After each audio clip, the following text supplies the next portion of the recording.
Hey, folks. Good morning. Good morning. Happy Wednesday. I spent the whole morning thinking that it was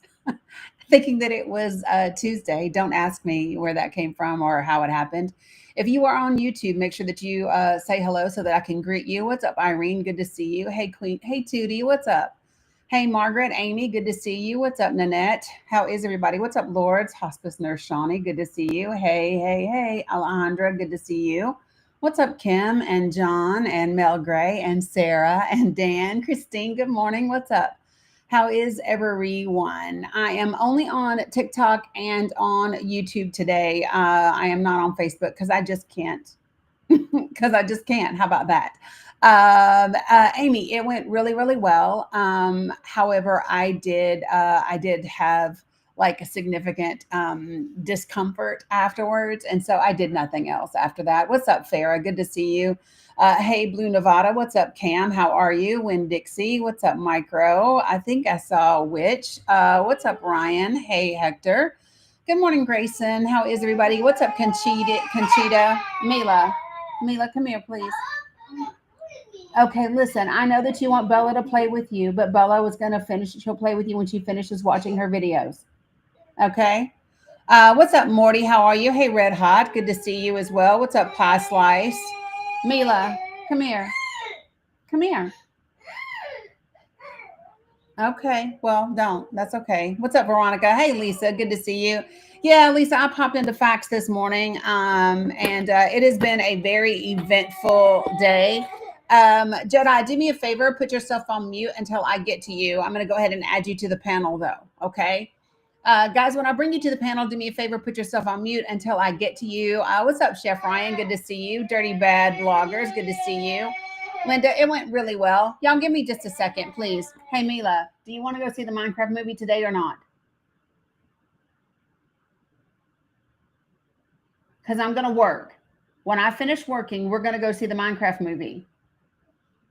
Yeah, but if you cry and interrupt me while I'm working, we will not go. Okay. What's up, Angela? Good to see you. What's up, Phantom? Hey, Carla. Me too confused to know. What's up? Good to see you all. Candy Kiss.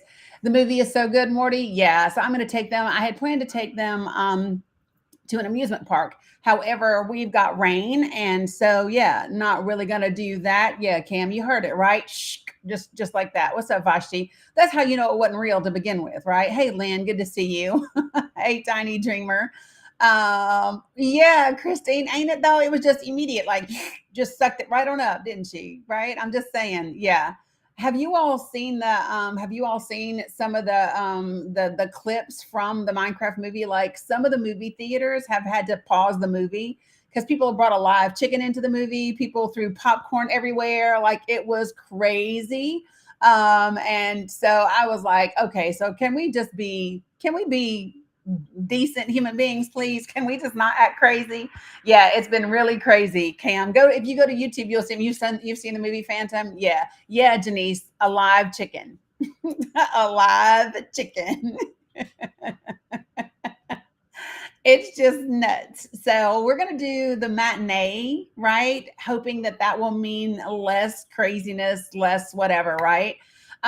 So things that I want to talk about. What's up, Ryan? Good to see you back. So things that I want to talk about today, and we are not just only going to talk about this subject matter, but I feel like you all probably saw the video that I did yesterday. If you were on Facebook, you saw the brief live that I did yesterday. And there will be a yeah, less chicken potential, right, Micro? There will be a podcast episode where we dive in a little bit more deeper. What's up, Candy Ray? Good morning. But I do want to talk about how much the Republican Party, Republicans and Trump supporters seem to have the capacity to ignore what I believe to be obvious racism, obvious bigotry. And so I want to talk about that coming on the heels of the comments made by Diana Harshberger of Northeast Tennessee. So if you are not familiar with Diana, what's up, Sage? Good to see you, Candy. Hey, Deborah. So I don't know if I said hi to Dale Grave or not, but good morning, nice to see you. So Diana Harshberger was interviewed by a Christian ministry place out of Johnson City, Tennessee. What's up, Renee? And they were kind of talking to her about everything that's been happening in Congress and so forth and so on. And she made the comment, "What's up, Kathmandu?" That she had looked over at Representative Al Green when he stood up and was kind of shaking his cane and talking and speaking on the floor. She made the comments, "Hey, Gemini." That she looked at him and said, "Gosh, boy," and made a reference to the fact that she doesn't believe that he needs the cane. Which, can we also couple the racism with the ableism? Right? Can we do that? Can we just put both of the isms in there together? Because they do apply, right? Because so not no, it wasn't that she said that, Lisa. What she said was that a colleague of hers also said to her, "I wonder if we unscrew that cane if there's a pew pew inside." So there was a colleague beside her that made that comment while she referred to him as boy, and then Lauren Bobart had referred to it as a pimp cane, right? And so yeah, Dana G, yeah. So I want to talk about this and the ability with which these folks seem to ignore and pretend as if the things that being said aren't bigoted, aren't racist. That includes Tim Burchett of Tennessee, who called Vice President Kamala Harris a DEI hire. It includes Andy Biggins of Arizona, who made comments about Haitian immigrants. During the whole they're eating your cats and your dogs, and saying that all of these thugs need to get themselves together and get out before January 20th, right? What's up, Mama Dukes? Hey, Brandy. And so I just want to have a very direct, very blunt conversation about these words and words like them. What's up, BA? And in what it seems to be the Republican Party's ability. What's up, Donna Ski? To ignore these comments and pretend as if they are not as if they are not bigoted, as if they are not racist. And so that's a conversation that I'm hoping we get to have today in a very blunt way. So I do have a couple of polls that I want to put up, but I'm going to wait until we get some more folks up in here before I run those polls. So first, what I'll do is, before I give you kind of all of my thoughts on it, because I'm sure some of you who follow me for a while, if you're a subscriber, you know my thoughts already. But I'll just go ahead and let some folks chime in. So if you would like to chime into this conversation, go ahead and request to come on up and I'll add you to the panel. Let me also start by level setting. If you are new to my live, let me just say this, okay? I ask for 4 things in this space. It's in this orange box right here. And it is simply that you be respectful, that you do not use slurs of any kind, that you do not spam my comments over and over again, and that you do not use all caps. Appreciate you, Sage. All caps is reserved for my moderators and for some of my followers that I know are vision impaired. So if you can do those 4 things, it is perfectly fine if we do not agree. We can have dialogue and discourse. Hey, what's up, Macaroni? Good to see you. Tell Sue I said hey. And we can have dialogue, we can have discourse, we can disagree. I just want us to follow those 4 guidelines, okay? And so since we are all adults, we should be able to do that, no problem, right? Having said all of that, good morning, Jedi. How are you?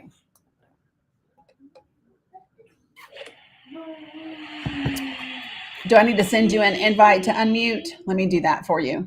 What's up, Jedi? Good morning. How are you? Did you mean to request up, Jedi? Sorry about that. That's okay. Did you mean to request up? No, I was giving you so many hearts, I hit it accidentally. No worries. I appreciate you. Thank you for the love. I'll go ahead and drop you down. Appreciate you. Have a blessed day. You too. All right. Hey, Cheryl. Good to see you. Just did Mama Dukes. Thank you. All right. So good. Oh, well, that one happened. So apparently this is happening to some people. So Ritz, do you want to come up and talk? I see you guys are having a conversation in the chat. You are new and agreed to the rules. Love that, Gary. I love that. Like, it's not, I don't think it's hard. I actually call them guidelines. You know why I call them guidelines? Is because rules people feel like are meant to be broken, and I would prefer that people don't break the rules, right? So Good morning, Pamela, over in YouTube land. Good to see you as well. What's up? Thank you, Chef. Thank you, Merlot. Good to see you all. Thanks for the gifts. So let me just tell you kind of my thoughts about this. So when I heard Diana Harshbarger referred to Al Green, who, by the way, is 77 years old.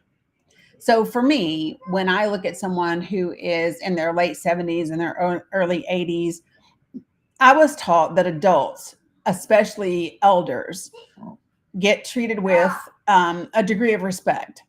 It doesn't really matter about anything else. It's just that we simply give them like respect of being the age that they are, and being a human being, right? So like there's basic human respect, and then there's like elder respect that you add on top of that.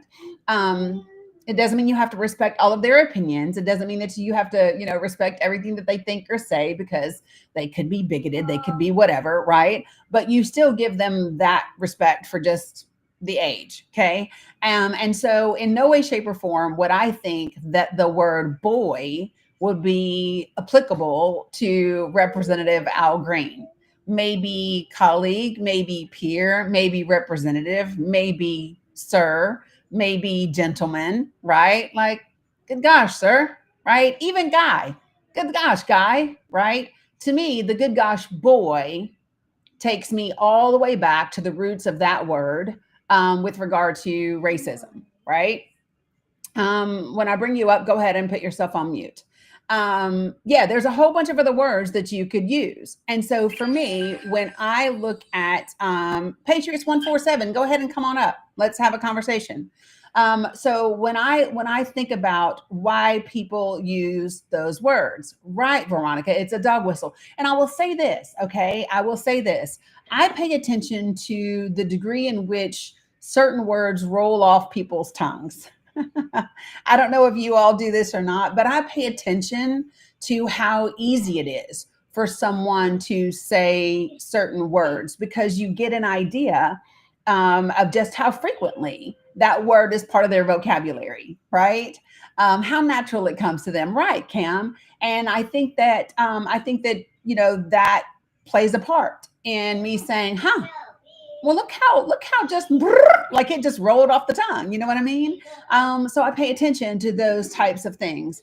Lauren Bobart, her her theater loving, vape smoking self, referring to Al Green's cane as a pimp cane.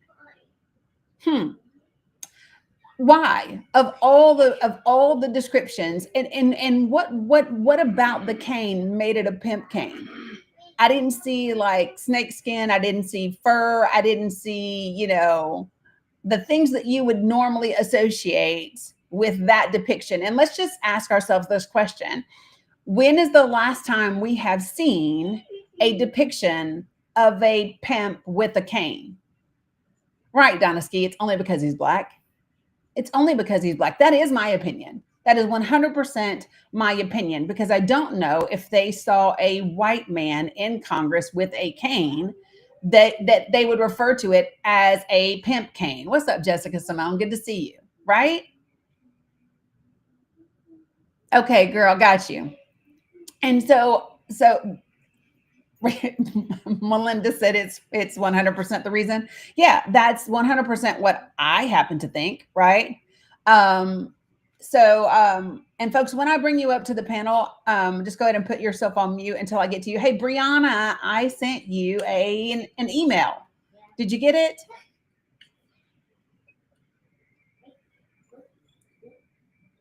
Hey, good morning, Gail. You wanted to add something to the conversation? Or probably just tapping and ended up here by accident. Yeah, that's what. That's me. I have. Yep, I got you. I will drop you down. No worries. I appreciate you. Thank you. You're welcome. I love the fact that y'all tap so much. You either tap your way to the panel or tap your way out of the live and have to come back. I appreciate it. The taps are much appreciated, right? Rose Flores says, because a white man with a cane is just a disabled old man. Right. So what I see, in addition to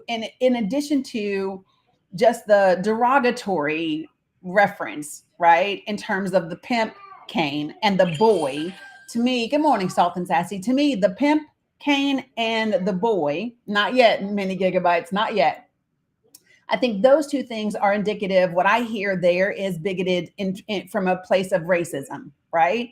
That's what I hear with regard to that, right? Michael, feel free to come and join the panel and let's talk about, this perception that you have that Democrats are stupid.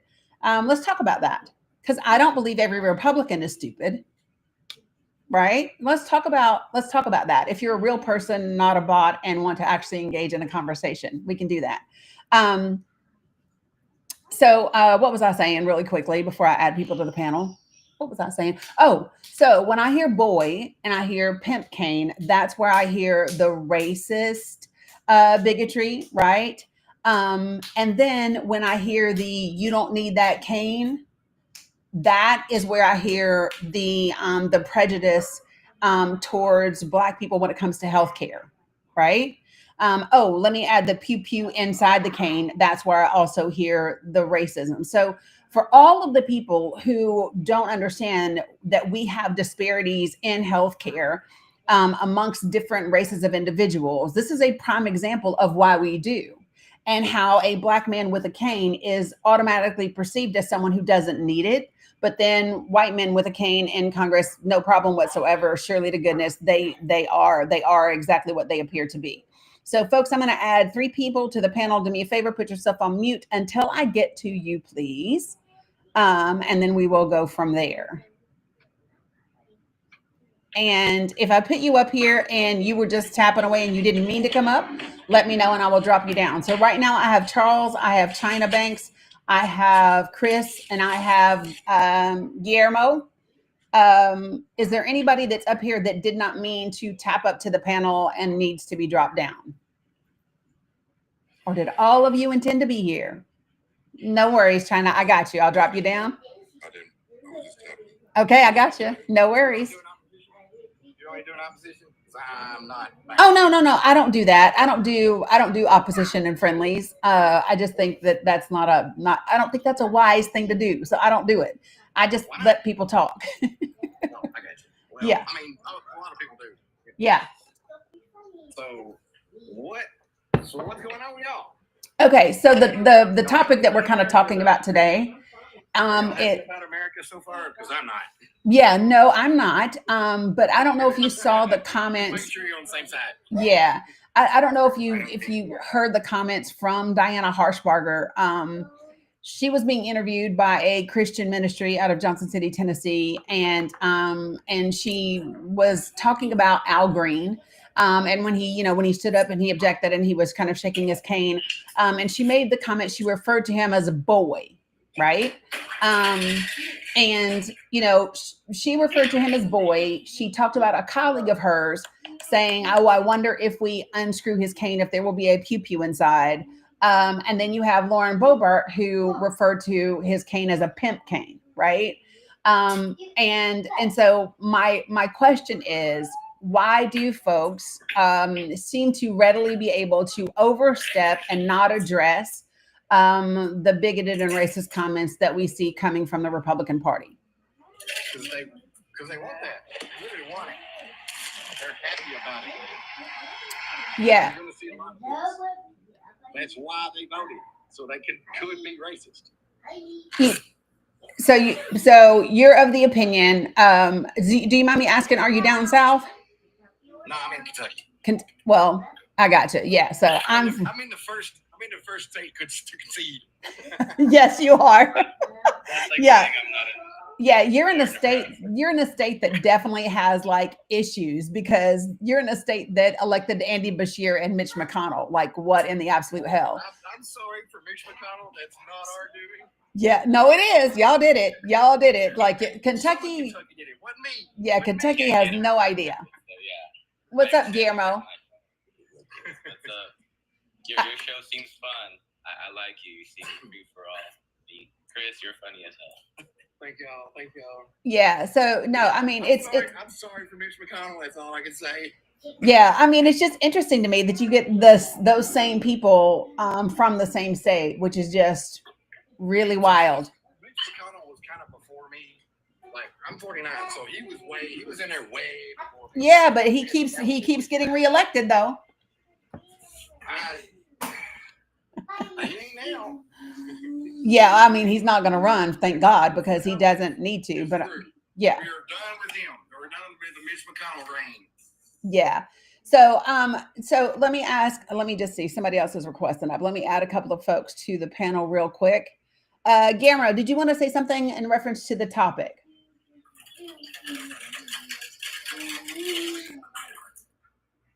Nope. Angel Eyes, what you got for me? Sorry about that. That's okay. Do you want him to go or? Yeah. What was the question? I said, I asked if you had anything to add or that you wanted to say in response to the topic itself. I think minorities are really welcome to the table and are afraid to flip the table when the table turns against us. So we need to do something about that sometimes as Democrats. And I agree with the vice chair of the DNC. And yeah, it's time for new leadership internally and externally. Gotcha. So let me because it's interesting that you say that you think that minorities are welcome to the table. I don't know if I agree with that statement. I don't know that I agree that minorities are welcome to the table. I think so let me just tell you the danger in this this movement in the vice chair of the DNC and his go after quote unquote do nothing Dems. Let me tell you the danger in that. The danger in that is that you will miss the opportunity to level set the country. And here's the thing: is that, like it or not, a couple of different things have to happen in this country. Okay. What? Yeah, I don't care. A couple of things have to happen in this country. We need to get voters who are apathetic to be interested in actually voting and participating in the process again. We have to get the people who protest voted to get back into the game and vote like they've got some damn sense, right?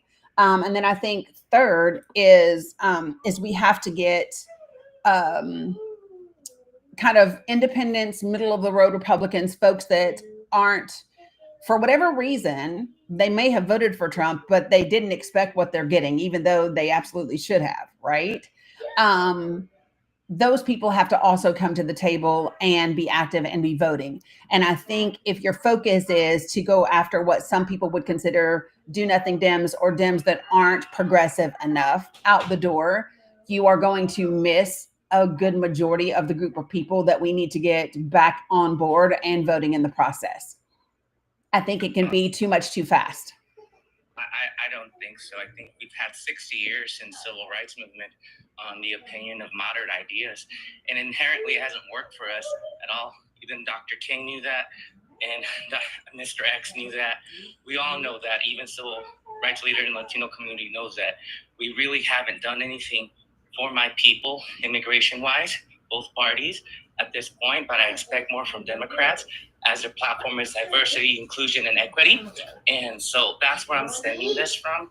I think moderates have 60 years to change America and level-headed it. So I think I disagree on you on that. I think some Democrats need to be replaced or need to be shaken up to understand that it's we the people who make the government in power. So I think it's time for a new way of thinking. Specifically, hold on, Chris. Go ahead.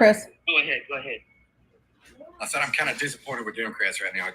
But hold on. What I want to do is because I want to kind of have some order. I want to respond to Guillermo and then I want to get Angel Eyes in. But hold on a second. So let me just say this, okay? You can feel like that all day, right? But feelings aren't what makes government run. Feelings isn't what ensures that we get things moving. So when you say we've had 60 years since the civil rights movement. So first of all, the only thing that civil rights did, not the only thing, but the majority focus of the civil rights movement was to change laws. It was up to people to change the hearts and minds along with those laws. And that is where we fell short. And when I say we, I don't mean minorities, because I want to be clear. It is not going to be minorities that actually change things for Black people or immigrants. It will have to come from the people that have the positions of power, which in this country is and has always been white people, until there are more brown people than white people in those positions of power. Now, when we hear it's time for something different, that's fine. But let me just say that the majority of the country, because of the rhetoric and the misinformation and the media that we have currently, this idea of going from extreme right, which is where we are today, and going all the way to extreme left isn't going to happen in 12 months, which I don't think that people realize. Well, 18 months. We are 18 months away from midterms. It's not going to happen. We don't have enough time to do the work that it is required in 18 months. And my concern, the status quo has been unprepared, ill-prepared, and not diverse enough to extend to other folks throughout the country. I know Nebraska, where I'm from, we have a diverse Latino community. And I don't know, Ms. Klebb's done tried to do a good job, but it seems like in every state, Latinos are muzzled. Any minority that stands up is muzzled by the Democratic Party. And I want that to change. And that's where I'm at. It's not about feeling. America feels broke. That's where I'm at. America feels like corporations are taking over in the heartland, in our farmlands. Things are going to go bankrupt. Family farms are going to go away. And the Democratic Party is like example, LB 258, Senator Rabel in Nebraska. She is literally opposing minimum wage. And now she's passed a law. She's managed to pass the law to reduce minimum wage on children from 12 to 14 because they deserve child wages. How inappropriate. So let's talk about a couple of things. Guillermo, hold on a second, because you're saying a whole lot of different things. So first, what I hear you talking about right there is your state legislature. Right? And your state legislature is a different conversation than Congress. They are two completely different conversations. So that would be number one.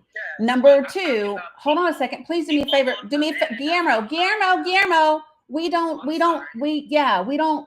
do that in this space. I have 4 guidelines. They are be respectful, no slurs, right? So we don't talk over each other. So let me say this, okay? You made a lot of claims that every minority that speaks is muzzled by the Democratic Party. That's a very broad statement to make. And what I would like you to do is to offer specific examples of the Democratic Party on a congressional level muzzling minorities.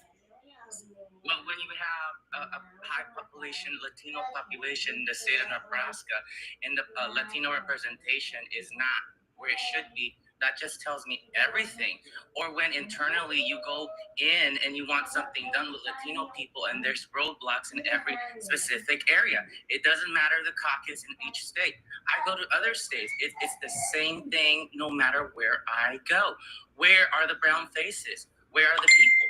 Where's the rest of America? Here's my question. And I'm just saying. Okay, so Guillermo, right? You are specifically talking about your space. I can't explain it to you. It's too much of a story. So this would be my question to you, Guillermo. My question to you is, how many Latino folks in Nebraska are running for office? You are complaining about, but hold on, because you are specifically complaining about the lack of representation. So my question to you is, how many Latino people are running for office in Nebraska? How much money are we investing in Latino? No, I asked you because you specifically said that you don't like the lack of representation. You just didn't like my answer. No, I specifically asked you how many internationally throughout the U.S. and then how much money are they receiving? I agree on the state chair level. Guillermo. How much money are we? Guillermo. Not much. So listen, I don't know if you want to. Hold on, stop for a second, because listen, you're not listening. You're not listening to actually have a conversation. And that's the point. The point is to have dialogue. Even if we disagree, that is the point. And you're not doing that. And you continue to interrupt, which is not being respectful. So I'm asking you to take it down. We're not here to argue. We are here to discuss the things that you are saying, to find out where are the opportunities to actually do something. That's the purpose. I'm not here to argue. If you like to, excuse me, if you like to argue, there are plenty of other lives for you to do that in. I don't do that here. So listen, I'm going to put you on mute. Don't unmute yourself again, or I'm going to drop you. Again, dude. Again, Guillermo, I am speaking. Stop. Well, if that's what you, because if you can't stop and have a conversation, that's just ridiculous to me. That's ridiculous to me. It is. The idea that you cannot, the idea. You're not solving anything. Right. The fact that you cannot wait your turn to have an exchange is absolutely ridiculous. No, I asked you a specific question and you're not answering the question, Guillermo. Jesus. Okay. Angel Eyes. I just had to drop because I'm not doing it. I'm not. Yeah, because here's my thing. Folks, let me say this. You can be upset. You can be frustrated. You could be all of those things. All of us are. But if you cannot stop to have a damn conversation, to have an exchange of ideas, you are just perpetuating the problem. Right. And the thing about it is, if you can't, you're just listening to react and you're not listening to respond, that's the problem. Right. That's the whole problem. If you're not listening at all, that's the problem. Well, hold on, Chris, because I have still yet to get to Angel Eyes. I've still yet to get to her. And she's been patiently waiting. So, so I do want to get to her. So what we're talking about is how do we get to understanding of everybody being on one platform?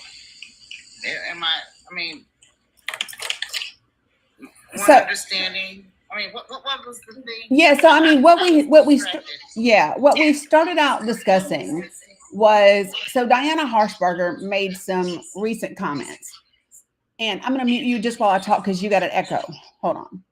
Okay. And so she had made a statement in which she was referring to Representative Al Green, and she gave this interview in which she referred to him as boy. And you know, he's a 77-year-old man. And then she also told this Christian ministry that she was being interviewed for, she said, yeah, and my colleague said, oh, I bet if we unscrew that cane, that I wonder if there's a pew-pew in there. And then Lauren Boebert referred to him and said that it was probably a pimp cane. And they had said, oh, he probably doesn't need it. So my question is, and some of the topic that we're having is, why do Republicans and Trump supporters so freely step over the racism, pretend like it's not there? These are the micro and macro aggressions. Yes. That they do. And they try to say things that we are going to try to ignore, but we pay attention to these microaggressions. I'm a nurse. I've been a nurse 30 years. I see them, and this is how I lasted as long as I have, because I'm not going to allow it. You know, if you come to me with some kind of microaggression and I know my job. So, you know, what happened to him, I'm so sorry about that, because he is a very poignant and very powerful speaker, and he is for the people. I believe that this is what they do on the right. This is the problem.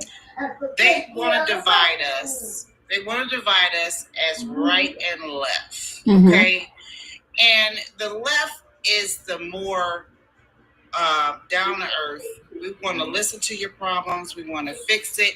We want to handle it. The right is all emotional.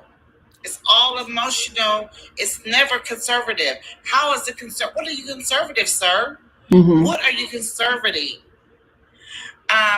What's happening in this Congress right now, and is they are pandering to this child, this presidential child that he has no idea what what he wants.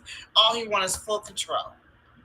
Right. And what's happening with I don't know. I think Johnson is going to fold, but I don't know. We're gonna see because he's got some skeletons. I don't know, but what's going on here is, something is sketchy and suspect with this whole administration. That Doge stuff. Mm-hmm. They're and the fact that the GDP has gone up trillions of dollars, they're robbing us. And who's doing the checks and balances? Well, so right now the court system, the federal court, and the Supreme Court have been our greatest source of checks and balances, because whether people know it or not or realize it or not, Trump is actually getting his ass kicked in court on a regular basis. And so for that, I am very grateful, because going by that. He's not listening to him, though. Angel, Chris, hold on one second. You got to let me finish my statements, okay? So when people say he's not going by that, it's actually not accurate. He disobeyed the court one time, and right now they are having to either fix it because they've been found in criminal contempt, or they will be prosecuted criminally. And that's what the judge said just last week. So when we say... Okay, so let me ask you so this is the way that it works, Chris. This is the way that it works. Who's going to do it? I'm telling you, if you'll let me and stop interrupting. The person that does it... I'm going to probably ask the question that you probably want to ask. Yeah, the person who does it is a special prosecutor. So what happens is the federal judge whose court it's in refers it for prosecution. They bring in a special prosecutor because it involves members of the DOJ and the administration. So it has to be done. He runs the DOJ. Who's going to stop him? Well, I just explained it to you that it is. They haven't done it yet. They're not doing it. Okay, so no, they are doing it, and I wish you would just stop for a second. I'm literally explaining to you that the way that the process works. When you go through court cases, all right, court cases. Well, I'll be, for fuck's sake. What I'm going to need you to do, I swear on everything good and holy, stop interrupting. Oh my gosh. I'm asking for a name. And I'm asking you to stop interrupting and let me finish a damn sentence. That's what I'm asking you to do. I've explained it really like 5 times already. This is not, stop, Chris. This is not a live. Jesus Christ. This is not a live. This is not a live where people scream over each other. I don't do that shit. Go to somebody else's live. There are plenty of them where that happens. What we do here is we actually discuss our opinions rooted in fact. We give each other room to speak, and then we come back and we have further discussion. That's what we do. So either you can do that or you don't. And if you don't, then I will drop you and you will be free to go everywhere else in TikTok land to behave the way that you are behaving.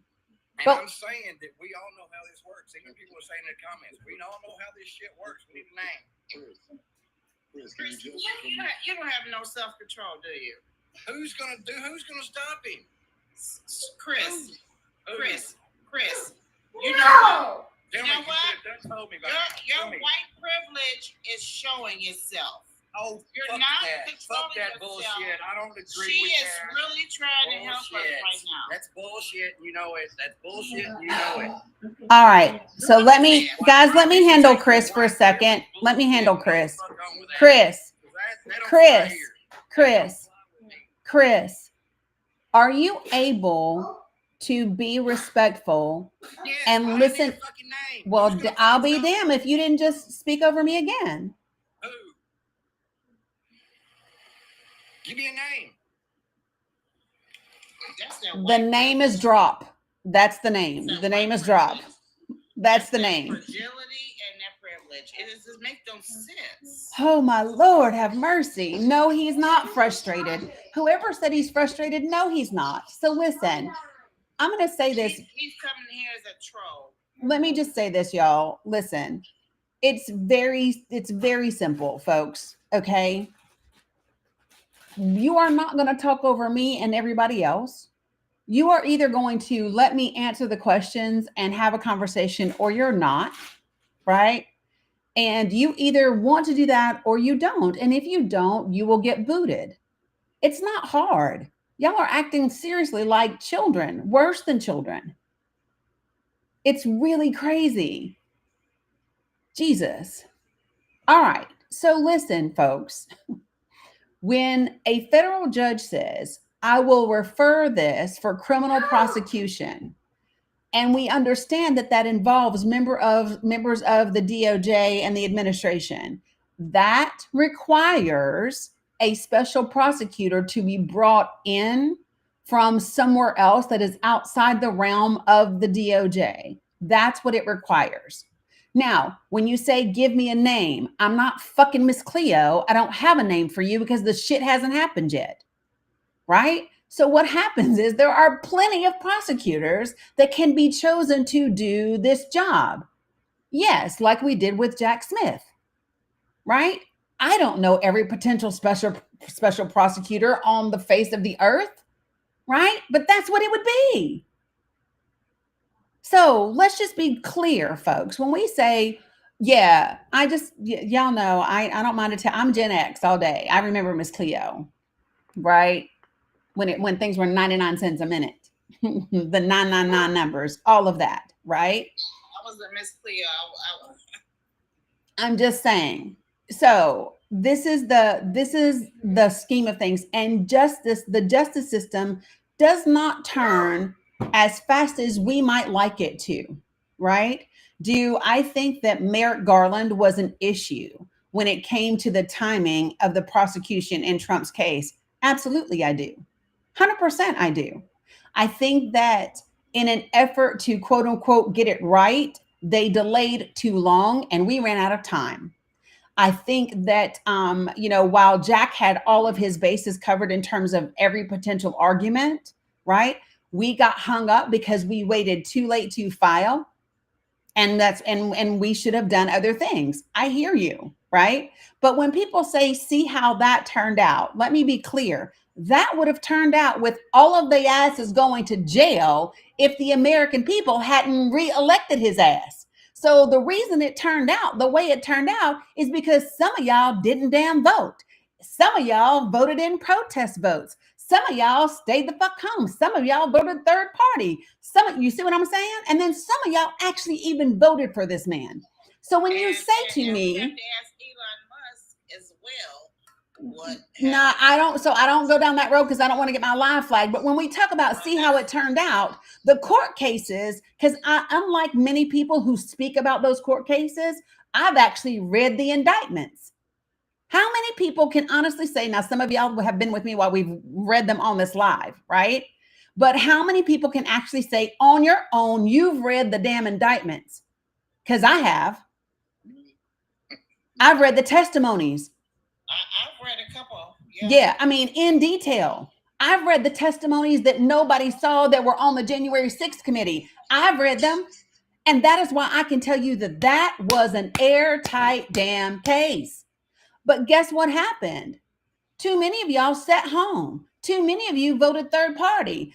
Too many of y'all were like, oh, I don't like the cost of eggs, knowing good and damn well it wasn't about no eggs. How you liking your eggs today? Because the White House just used 30,000 of them for a damn Easter egg hunt. How about that? 30,000 eggs for an Easter egg hunt. I didn't even know that. Yeah, sure did. Even though people asked them not to. They sure did. And guess what? The White House's Easter egg hunt, The White House's Easter egg hunt was paid for, was sponsored by Apple, who's being sued by the DOJ, right? It was actually sponsored by Meta, who's also being sued by the DOJ. See how that works, folks? Apple, who has their tariffs, most of their products have been given an out on the tariff that doesn't apply to the chips and the things that Microsoft needs, that Apple needs. You see what I'm saying, right? So when we talk about see how that works, I don't want to say Apple because maybe I lied. Who's the one where no, it is Apple. Hold on. I'm gonna sponsored Easter egg. Come on. Let me make sure, because right now they all starting to look alike for me. All them corporate asses are starting to look alike. Meta, YouTube, Amazon. Hold on. It was Amazon, not Apple. That's where I got the A from. It was Amazon. And y'all all know that Google just found, yes, girl.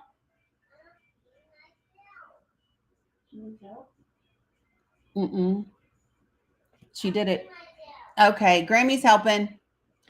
So let's just be clear when we talk about Google just being found guilty of being an illegal monopoly. Well, DeBoss, can you handle this for just a second while I help Mila? Yes, I can. Appreciate you. How's everybody doing this morning? Before we continue this conversation, there are 325 people in here. Let's tap the screen, share the live, get to Danny's daily live goal. We go to start those stars or goats. We want to get to that live goal. Let's get her up to about 150,000. Just real quick, for Guillermo that was in here, before Danny comes back, when he talked about progression or the Democratic Party and we haven't accomplished anything, he did say something that was pointed in his own state about Nebraska, where he was saying that there were significant roadblocks along the way, right? And if he's still listening, Guillermo, that has been the plight of progression in this country since the beginning of time. There's always roadblocks to slow down progression. So you might want to ask yourself, why is that? Why are people trying to slow down progression on human rights, on all the things that we're talking about? That's always been the case. So, you know, I'll never say one party is doing all the things to move an agenda forward, but I will say that there are parties that slow progression down by instituting or trying to bring in legislation that will make people disenfranchised. And that was the part that Danny was trying to get to when she was speaking. So with that being said, the process that Danny was talking about on the court case, I don't know if anybody read the judge's position on that, but the judge said in the court docs on the contempt of court, the judge said that he was going to, that would either get forwarded to the Department of Justice, and if they weren't willing to take up the case, he would assign a federal judge. So that's in the actual court document. So if Chris would have let Danny finish that point, it's in the court docs. If you Google or look up that court doc, you will see where the judge said, I'm going to move it to the DOJ but again, the judge is already anticipating that they're not going to pick up the case, and so he'll forward to another judge. If they continue to slow down the progress on that, that's where the contempt comes in, and it will fall at Pam Bondi's feet.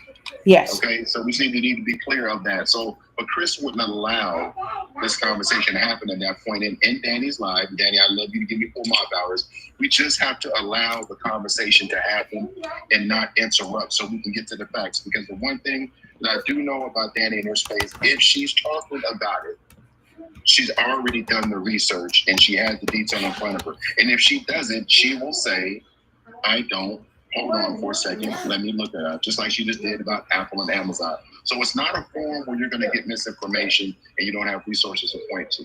So let's just be clear about that. So when you request to come up, make sure you're coming in this space with the energy that she's requiring you to be here. And for the person who said put it in the link tree, it's in the link tree.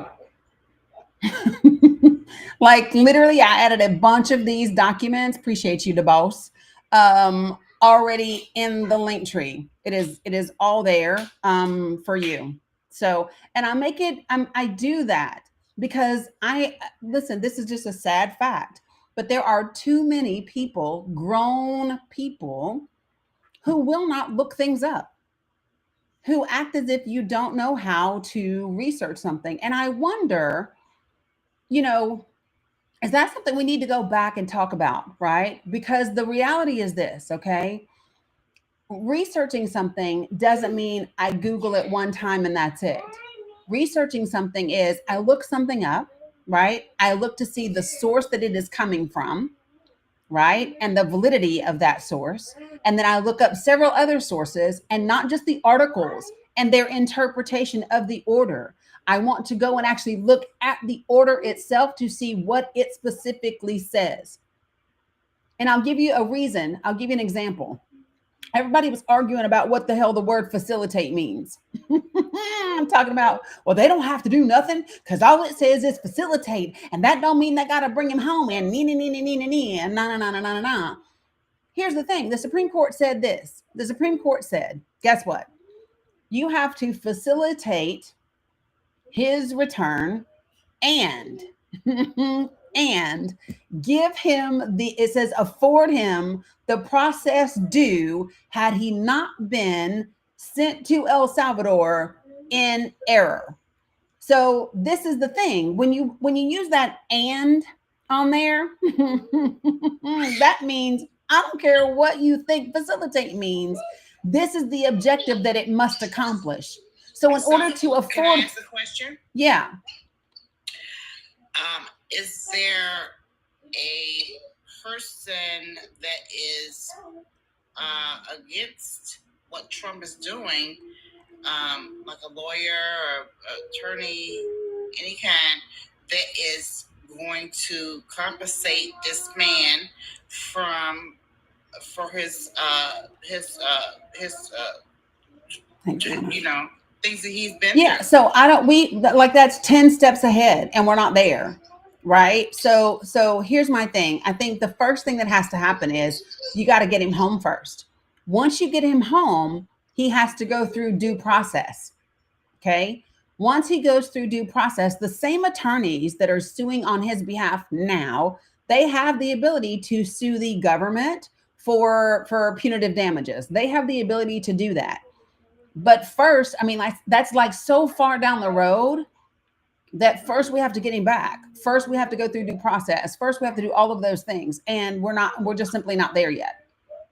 And then with the ICC doing what they're doing, is this an immediate impeachment of this president? No, impeachment is Congress. There's no such thing as immediate impeachment. There's no such thing as an immediate impeachment. Well, what is the ICC? So that's the International Criminal Court, and the International Criminal Court is outside of Congress. The International Criminal Court does not impeach our president for us. I understand, but what are they going to do to make sure this president is removed? Facts. Appreciate you, facts, guys, for popping in. So here's the thing. That's not up to the ICC. The ICC doesn't have anything to do with our federal judges' orders and how they are carried out and how they are done. So if the ICC is going to do anything, that has to be our government going to them and joining the ICC for that purpose. And it still has nothing to do with ensuring that they necessarily bring him back. And it definitely doesn't have anything to do with impeachment. It's just not a thing. You know what I mean? Yeah, it's completely different things. Folks, I'm going to bring up some more folks. Do me a favor and put yourself on mute until I get to you. Appreciate you folks coming over from Facts Still Matters. If you guys don't follow Facts, I know most of my folks do, but please do. Nope, this is not a backup account. This is my normal account, Lulu Bell. So I don't know. Somebody else said the other day that they were following me and all of a sudden they weren't. I don't know. But no, this is not a backup. This is the real thing. The same thing. So yeah, appreciate Facts people for rating and coming on in to the live. All right. So I think one of the things that that I really want to, so since we've got enough folks in here, here's what I would love to do. I would love to do first this this poll that I've got. I would love to see this in real time. Let's see if we can make this thing happen. Oh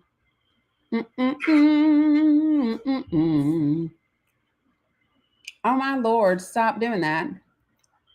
Okay, why is it trying to act like it ain't here? Hold on, y'all. I got to find out where it went.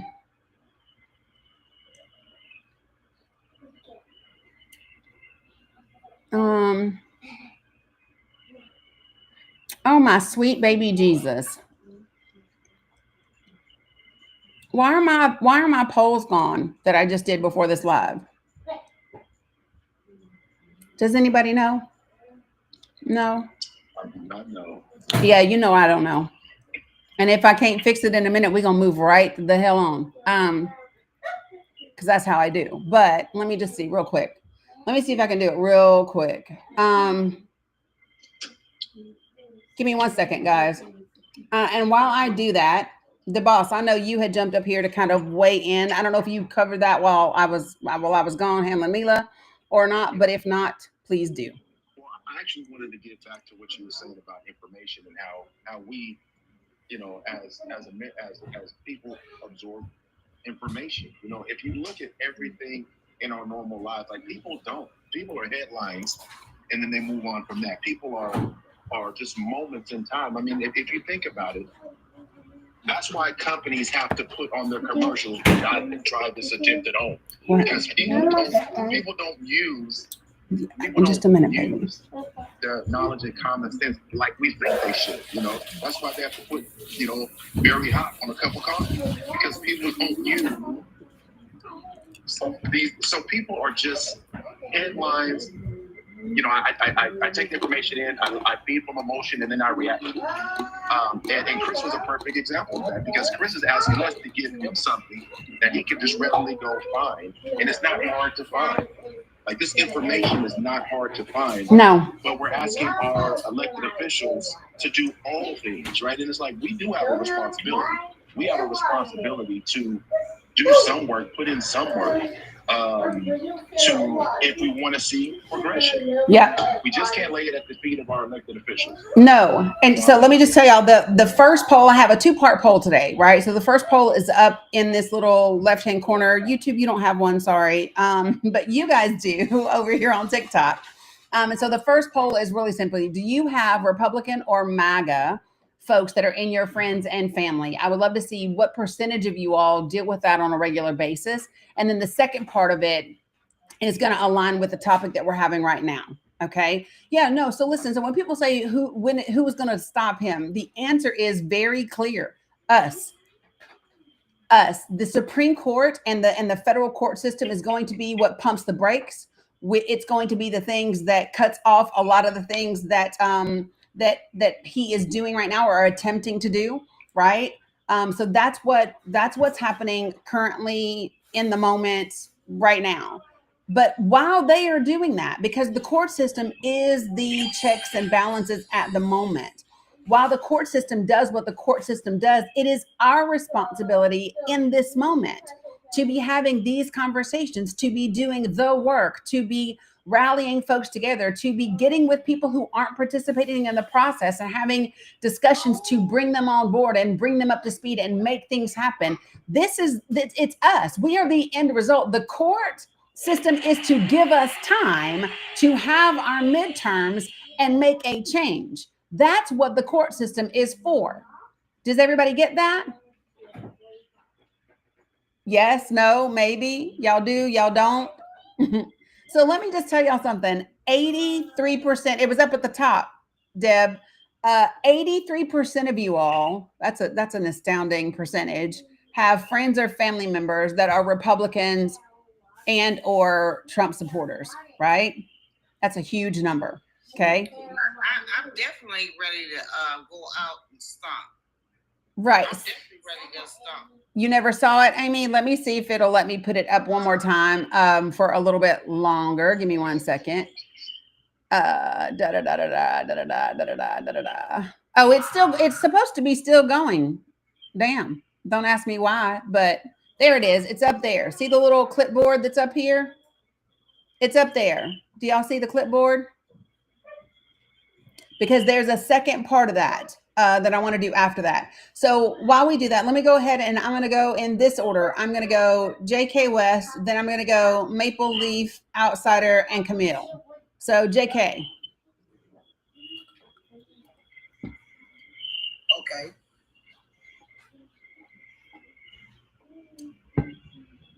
Yes, ma'am. Yes, I came up earlier where Mello was on. I just wanted to give him some advice because it's obvious something personal probably happened to him because he's very angry right now. Yep. But there's one question that I normally ask everyone. It's very easy to complain. But what are you doing to solve the problem other than complaining? Which is why I asked how many of you folks are running for office. Right.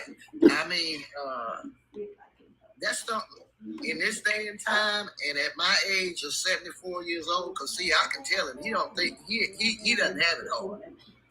I lived through Jim Crow, so I know better. So one thing about the younger people, and I'm not saying all of them, I would say some of them, or the majority of them, they live in a microwave society. They want everything in 30 seconds. And it doesn't work that way. Right. It doesn't work that way. So those are the points that I wanted to bring to him. You know, you need, in order for you to make changes, we have to change our representation. Because at 74 years old, and I don't mean anything evil or disrespectful to anybody, but I'm tired of looking at all these old ass white folks up there in Congress. I've been looking at them since I was about 9 or 10 years old. I'm tired of it. Yeah, the fact that Chuck Grassley is 91 amazes me. Well, I'm like this. They have more wrinkles than me at 74. They need to go. Well, here's my thing, right? So let me just say this.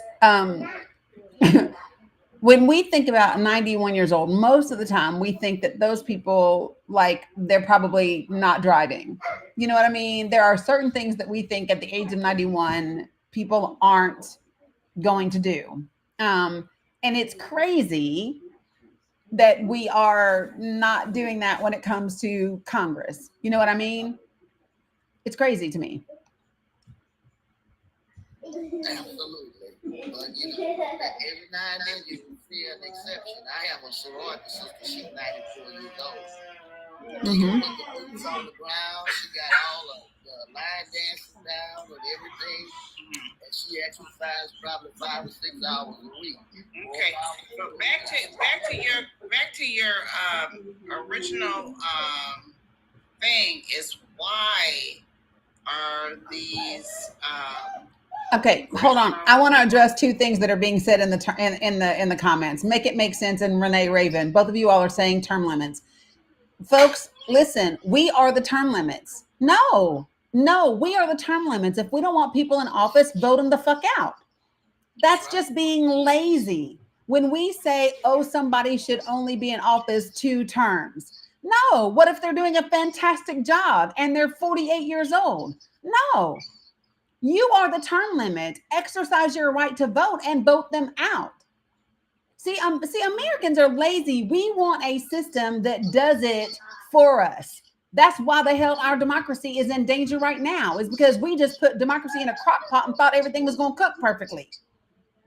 And that shit done burned to hell. We are the term limits, people. That's it. right? So back to what you were saying when I came on, and I'm gonna leave because I worked night shift last night. I'm tired. But back to where you were talking about, you know, why are they so what's the words? Racist, the racist, it was something you said earlier.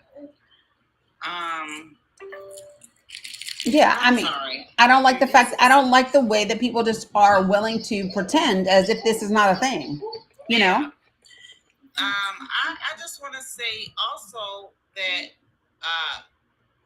everything that's happening right now is showing you that they want to bring their white supremacy back because they see that it's dwindling, and this is what's happening.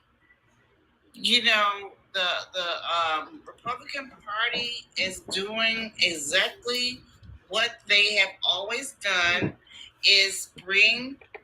They want to be conservative, which means no medical for nobody because blacks could get it. They want to do this, that, and the other.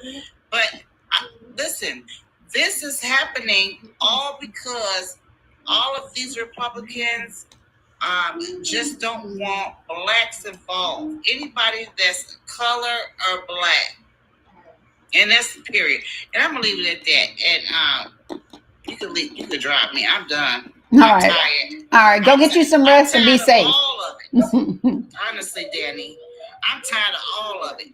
It's all really disgusting to me that this is why they're doing all this. You know, they're erasing Black history. They're erasing,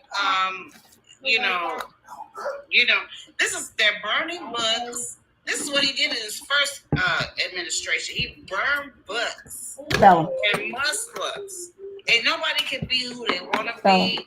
They just have to be white fragility. All this white fragility is sickening to me. So I think what people have to understand is that the racism part of it and the sexism part of it, all of that, a lot of that is being used for the furtherance of the real objective. And the real objective, well, what's the objective of Project 2025, right? What is the objective long term? The objective is several things under one umbrella. Thank you, baby. And so let's just be clear. So the objective number one is to further cement the position of whiteness as the racial group that has power in this country. That's objective number one. The second objective, right? And I will say this: Christianity is just another mechanism in which to ensure that happens, right? So I keep saying the two roads to fascism, and it has nothing to do with Christ. Yeah. So the two roads to fascism are primarily being paved by racism and religion, and then you have. Well, hold on, Angel. Let me finish. Hold on, Angel. Let me finish. Hold on. So, and then what you have are these intersections or these like little roundabouts that happen along this path. And those roundabouts are where you encounter the sexism and the ableism and the ageism and all the other isms that go along with it, right? But the ability is very, very, I mean, like we know what the goal is, right? And so people have to understand that is right. And so you, Terry, and then you also go along with what aligns with white people retaining their position of power. What goes along with that is very simple. It includes ensuring that they maintain the majority of the wealth in this country. Like that's what is required. And these corporations have gotten very, very comfortable with their large profit margins and their record-setting margins and all of those different things. And so they want a system in which we have an executive branch that will get behind a corporation saying, well, the American people just need to hurt. They need to understand that it's a luxury that we let them do anything, which is why every single person at every single company, every single group of employees in this country, if you have the ability to, you better be joining a damn union, because that is where the strength comes in. That is where the strength in numbers actually accomplishes something. That is how we got the middle class to start with, was through unions, period. So, but yeah, girl, get you some sleep well so that you can take care of people. Appreciate you. Have a good one. You're welcome. All right. So, yeah, 100%. You have to learn how to have each other's back. People need to learn what in solidarity means, period. And because it is not just a hashtag that we use on social media. Here's what I have seen. A lot of people believe that that their activism is about what they post and what they record and what they say on TikTok and Facebook and YouTube and Blue Sky and X and all the things. And like, that is one piece of it, that is an element of it, but that has to make it into real action that occurs in everyday life. And if you are not doing that, right, there's an issue, right? And you're going to have to check yourself before you wreck all of us, because that's going to be what's required. So let me go to Maple Leaf, then Outsider, and then Camille. Maple Leaf, I'm going to unmute you. Maple Leaf, did you mean to come up? Nope. Okay. Gotcha. All right, Outsider, what you got for me?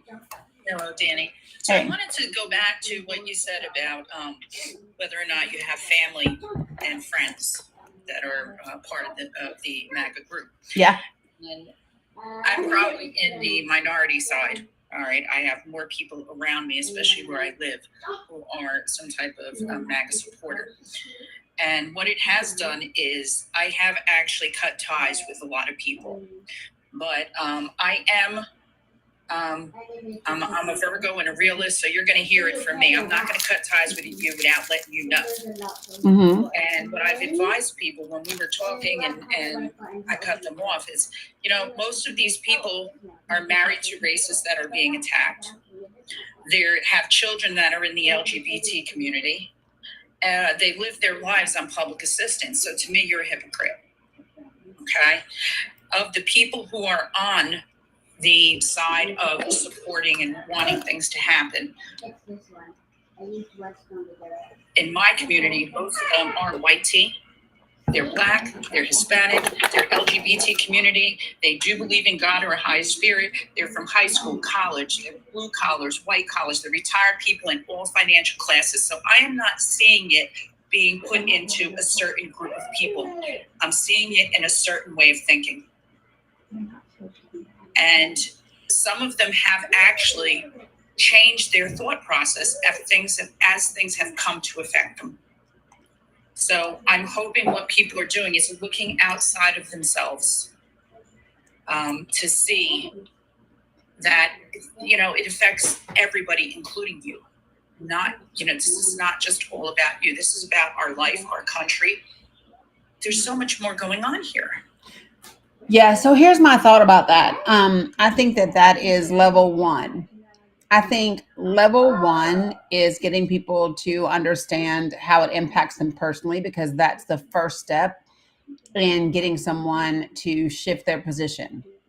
However, I also believe that is temporary.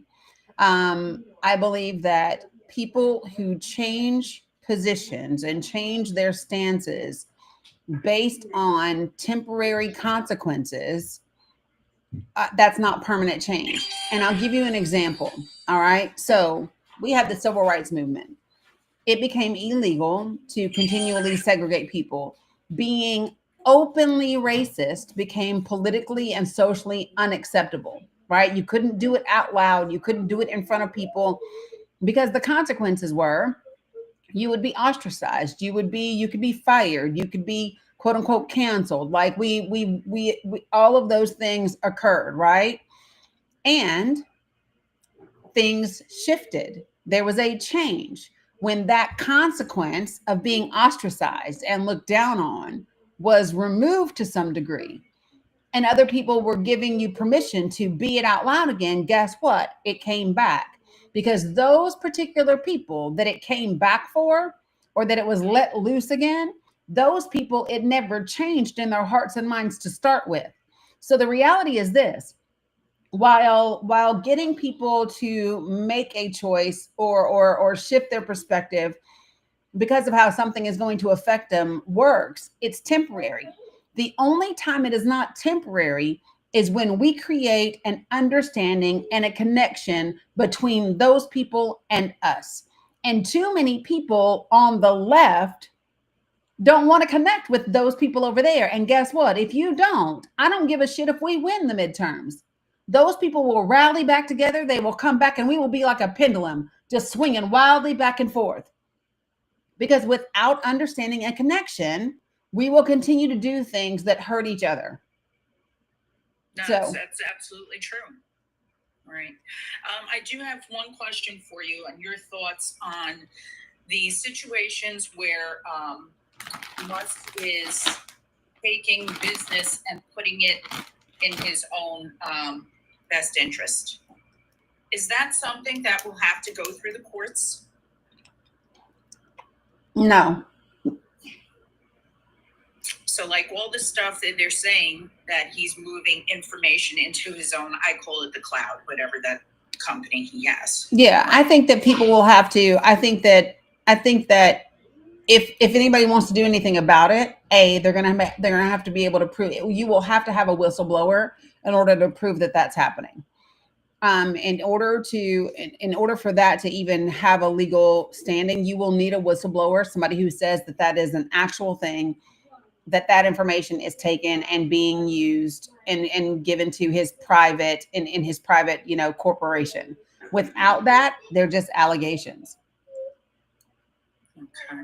Mm-hmm. Because I'm hoping one of the things that will be accomplished is that we will start looking at the conflict of interest that has occurred over the last however many administrations, where people are being put in positions that are benefiting them financially off of the taxpayer.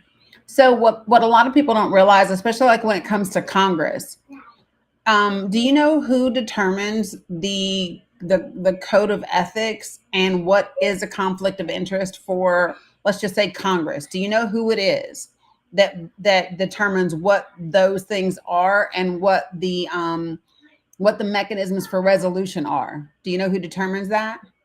I don't know who. I thought they were trying to get some type of ethics committee together. Or was that the Supreme Court? Maybe that was the Supreme Court. Yeah. So that was the Supreme Court, but no, it's Congress. Congress decides that for themselves. What are their own conflicts of interest?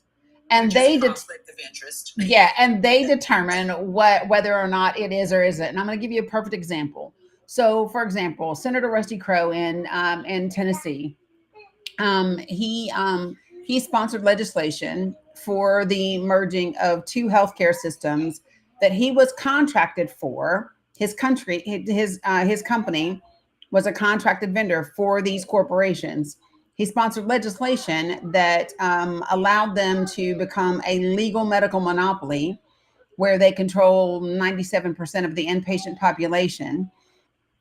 And in that legislation, it gave them antitrust immunity, right? There were 67 people in that region that signed sworn affidavits saying this was a conflict of interest and sent it to the Tennessee state legislature. And they came back and said, because he disclosed that he worked for those companies in his SS 8004, it was not a conflict of interest. So when your state, I think we too should be able to vote ourselves a raise, don't you? Right. And so this is what I'm saying to you all is that these are the places. So one of the silver linings, let me give this to you all. So one of the silver linings is people are now interested in things that they were never interested in before when it comes to our government and the way that it functions. Because for a long, long time, there was a line that people knew could be crossed, but they just agreed not to cross it, Republicans and Democrats alike. And that line changed. And it's very clear when that line changed. Yeah, Linda, DeBoss is here. Jim and I was here. I think we have some other mods in here. John might be here. But I'll tell you this. So that line changed after Barack Obama's first term. It changed. They had always gotten really close to the line, but had never really completely just trampled all over it. That changed in 2012, and for the last 12 years, 13 years now, that's what we've seen. And so the beautiful thing about that is that we now have the ability to identify these loopholes, these places that need to be corrected. And we can require that of the new people that we are putting in office come midterms. We have to become diligent in ensuring that our elected officials do the job that we have elected them to do, period. And we think that that's when the Tea Party came about. And the Tea Party took over the Republican Party. Okay, well, thank you very much for your insight. Yeah, you're welcome.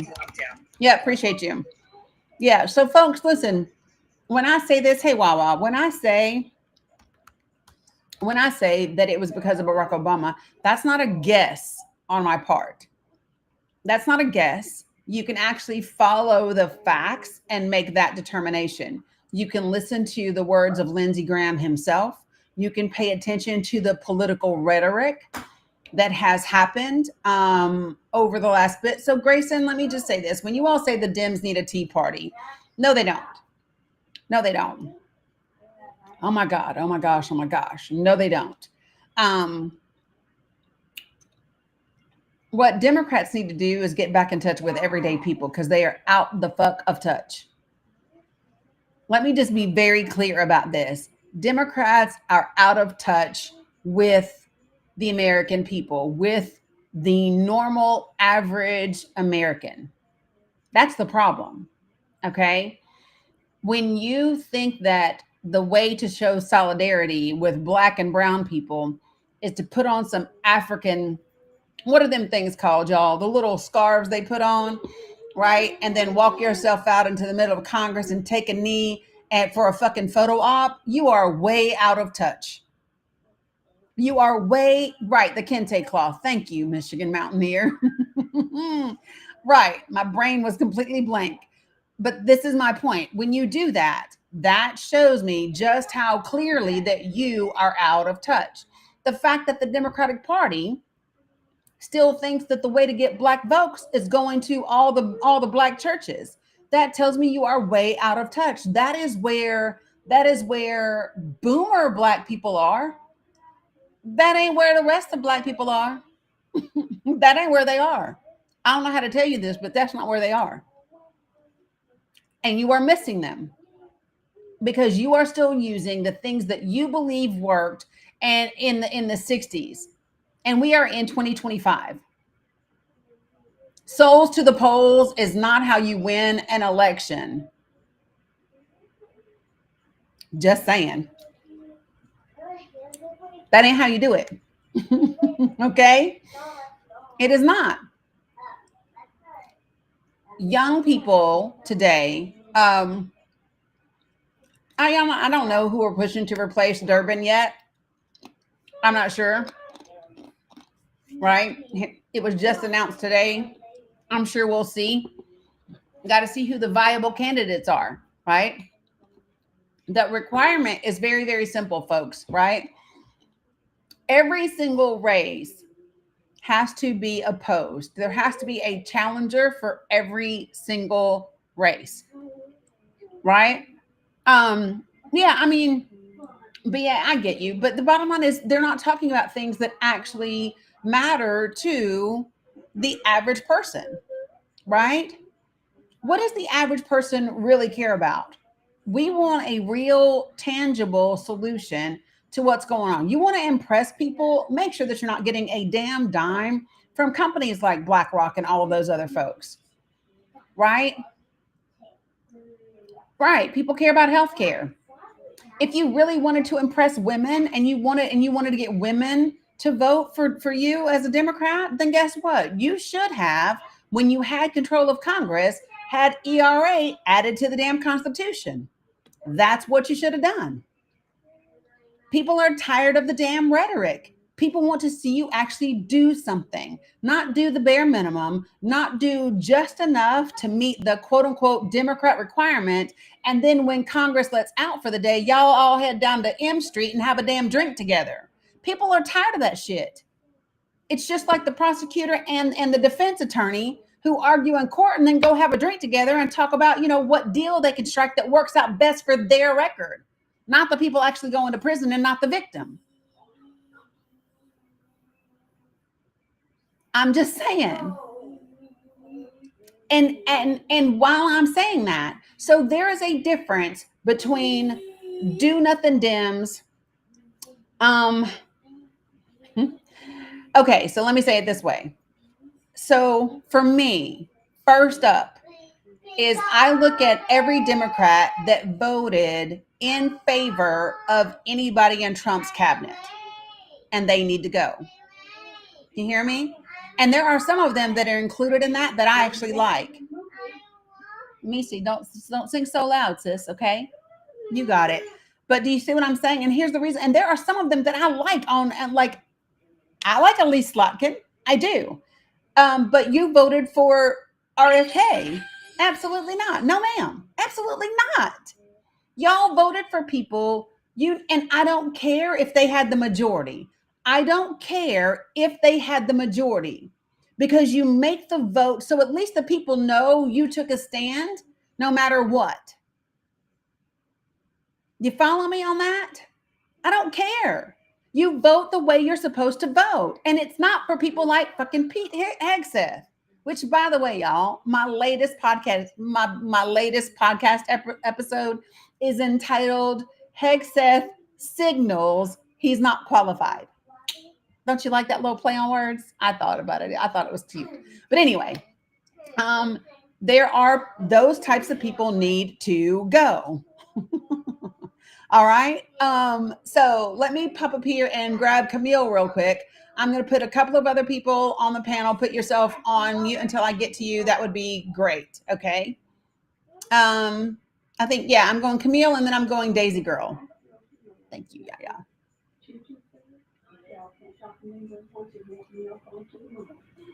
Camille, you want me to take you off mute? There you go. I had to find it. Okay, I got you. Thank you for having me. Absolutely.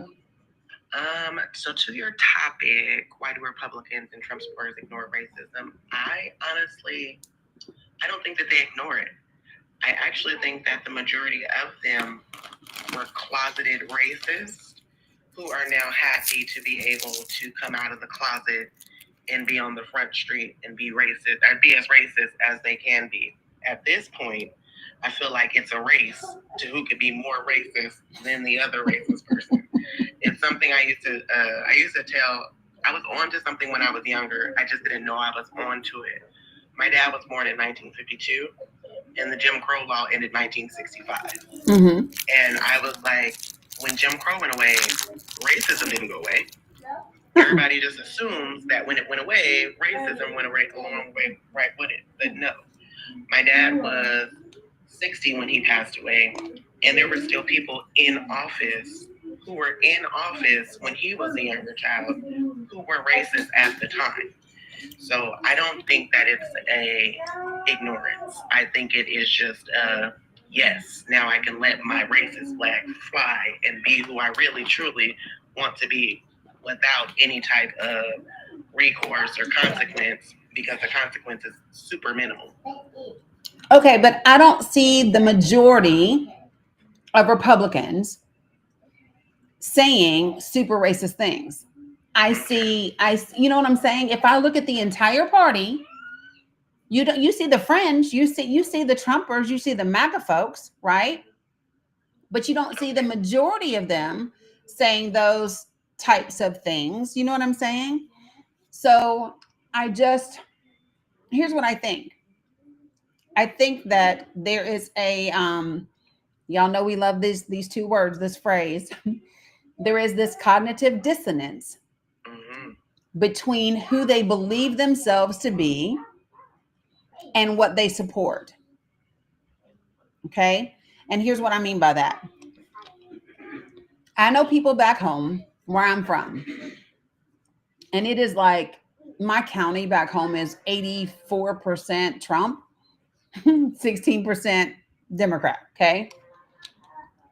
And those people will go out and feed the homeless no matter what race they are. Those people, they might, you know how, I hate to say it like this, but you know how they like to use their religion to come into the neighborhood and do good for the people, right? And they believe that white savior complex, and they believe that that is the thing that they're doing good, that they don't have any, that they, because they are willing to do those things, they don't believe that they have any bigotry that's in there. They don't believe that, and they don't understand the distinctions between prejudice, bigotry, and racism. And so those same people would be really upset if a black child in their school system was called the N-word. They would be just shocked about it, and they would say, "Oh my gosh, that's so horrible," because that's the out and out white hood type of comment, right? But the micro and the macro aggressions, the covert, they don't get. They don't understand that all lives matter only exists because we try to tell y'all that Black lives matter, right? They don't understand that. Babe, you want to make a sandwich or you want a taco? You can have either one. Okay? I can see that. And so what we have to get is there's a disconnect, and we have to get them to be able to see. Okay, so here's the thing, Camille, if they actually admit that the administration that they support is in fact behaving in hateful, racist ways, if they have to acknowledge, girls, Mila, stop, please, that Trump actually proposed wiping out the entire Palestinian Gaza population, right, for real estate, which we know what that word is. It ends in side, right? If they admit that, then they have to turn that view and look at themselves and say, what does it say about me that this is what I support? And they don't want to do that. I was gonna say I think that's one of the biggest issues, just not even with Republicans, Democrats. I just think that as a whole in the country, it's a lot of let me not take accountability for myself and how I view everything. Because honestly, if the world took accountability for a lot of the atrocities that went on, we wouldn't even be here. Nope. I think we're here now, and I agree with you. I think we're here now because it's easier for them to delve their head in the sand and say it's not going on, it's not going on, it's not going on, than to address this is what our ancestors actually really did. I apologize for what our ancestors really did. I know that I wasn't there during the time, but let me try to make it better. Mm-hmm. I agree with you in the point of nobody is wanting to take accountability for how everything is going. But isn't that America? I think about it in so many different ways. So, all right, you gonna make me put out my damn Werthers, girl. Because here's the thing, y'all. This is why so many other countries don't like us. And let me say this about us. We deny everything. So I just want y'all to understand that Canada has acknowledged what they did with their Indian boarding schools and their residential boarding schools. And they have, taken steps to correct those things, right? Australia doing the same thing, right? Even the Brits are like, yeah, we recognize Germany, dear gosh, Germany, right? All of those folks are taking those steps to acknowledge, because if you never acknowledge where you got it wrong in history, you are destined to repeat it. And it seems impossible for Americans and for the American government to acknowledge our failings. 1 second, sissy, sing softly. I love your song, but sing softly. we don't seem to be able to do that because we don't seem to be able to withstand the criticism that comes with it. As if they don't understand that criticism is constructive and can be constructive. And that what we're saying about the past isn't saying this is who you are today. Now, let me just say this. If you feel like we're saying it's who you are today, it's probably because it's who you are today. Right? Right. Because here's the thing. So real talk. Hey, if you want to go see the movie, the Minecraft movie. I want to download my phone. You want what? Well, get it. You pick it up. So let me just say this, folks. She just took me all around the bend. If we seem to not be able to acknowledge that, but if you feel that way, it's because you are. And I'm going to tell you how I know. When people say things about, and y'all know this happens within our community, I'm talking to us now, okay? Camille, how many times you hear light-skinned girls think they dee. Right? I hate it. Right. Stop, Mila. But we hear that. Guess what? I don't and when you hear other people outside of our community say something about Black women or Black women's temper or Black women with babies, daddies, and all that, I don't get offended because I know they're not talking about me. Do you want to stay home? Then stop right now. Because I'm tired of talking now. I've said it nicely 3 times. Uh-oh. She giving her great grandmother a fit, and I'm about to nip that in the bud.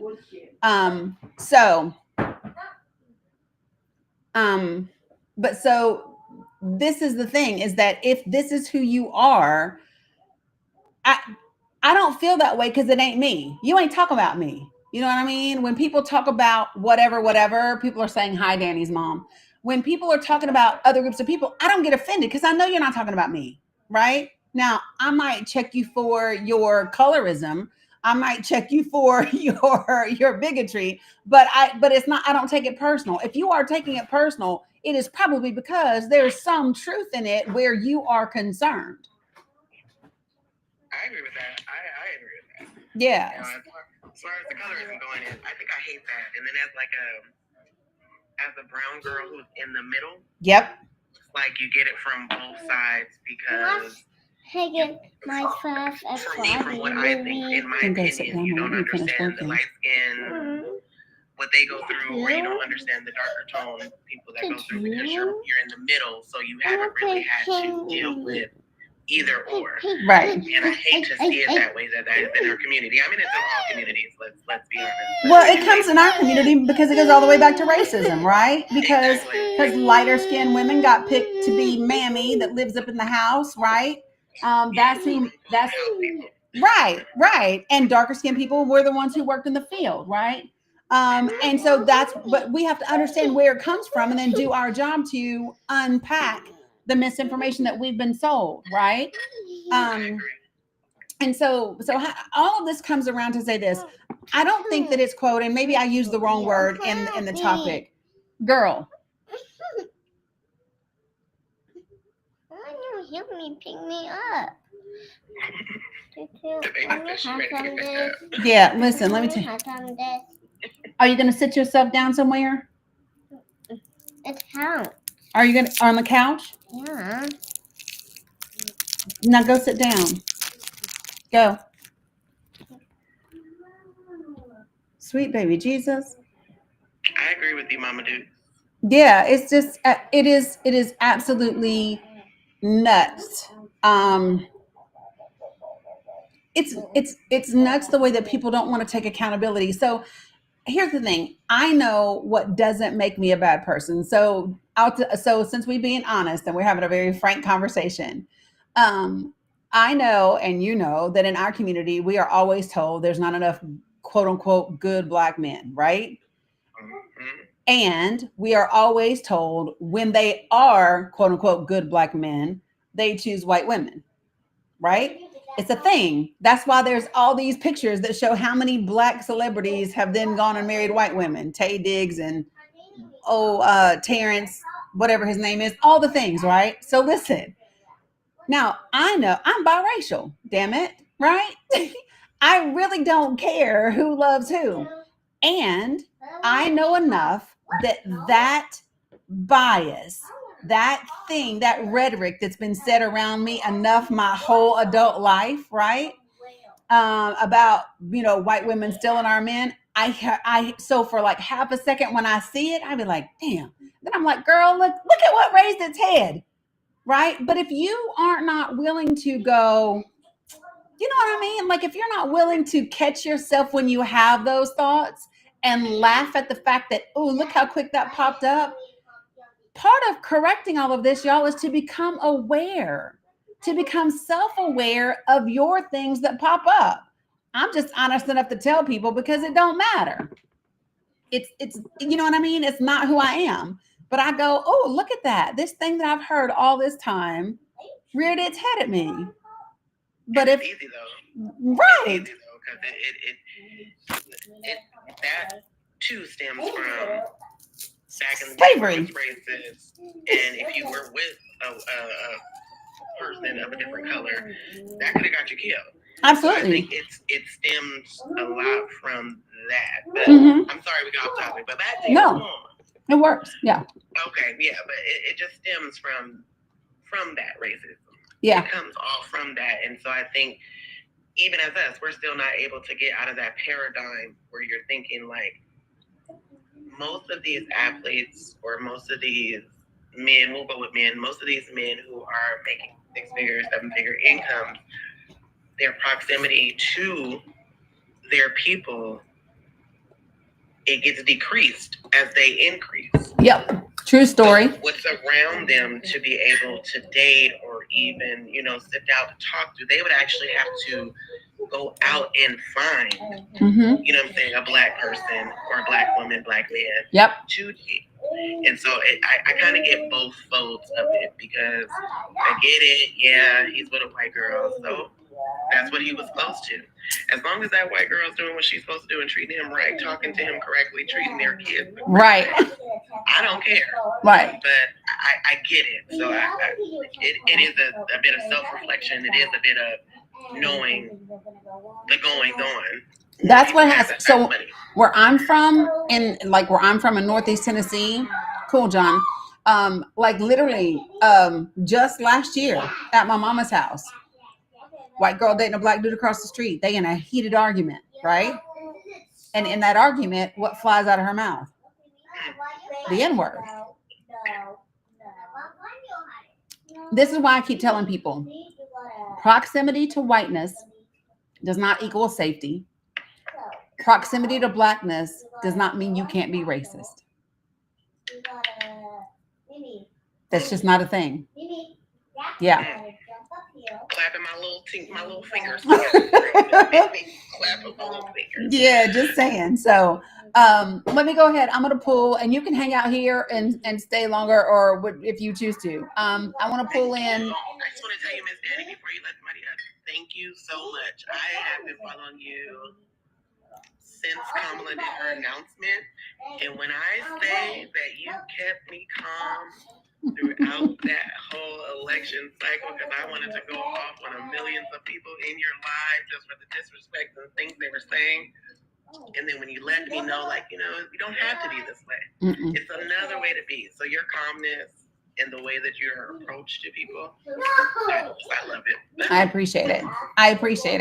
Like, this is my thing. Because people were like, you want me to be nice to MAGAs and whatever? Here's what I want. I want all of us to treat each other with basic human respect. That's like at the bare minimum. And I want us to leave opportunity for the people who may be regretting their positions. I want us to leave opportunity for those people to come on over, right? That's what I want. And now, doesn't mean we can't check folk when they need it, because we can, right? But yeah, no, I want us to stay rooted and grounded, because we really do have work to do.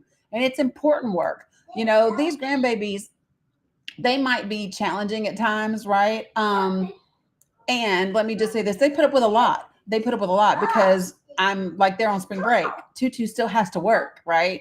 We're going to figure out some goodness in the meantime. But Mila, leave her alone. but they are also the reason why the work is so important.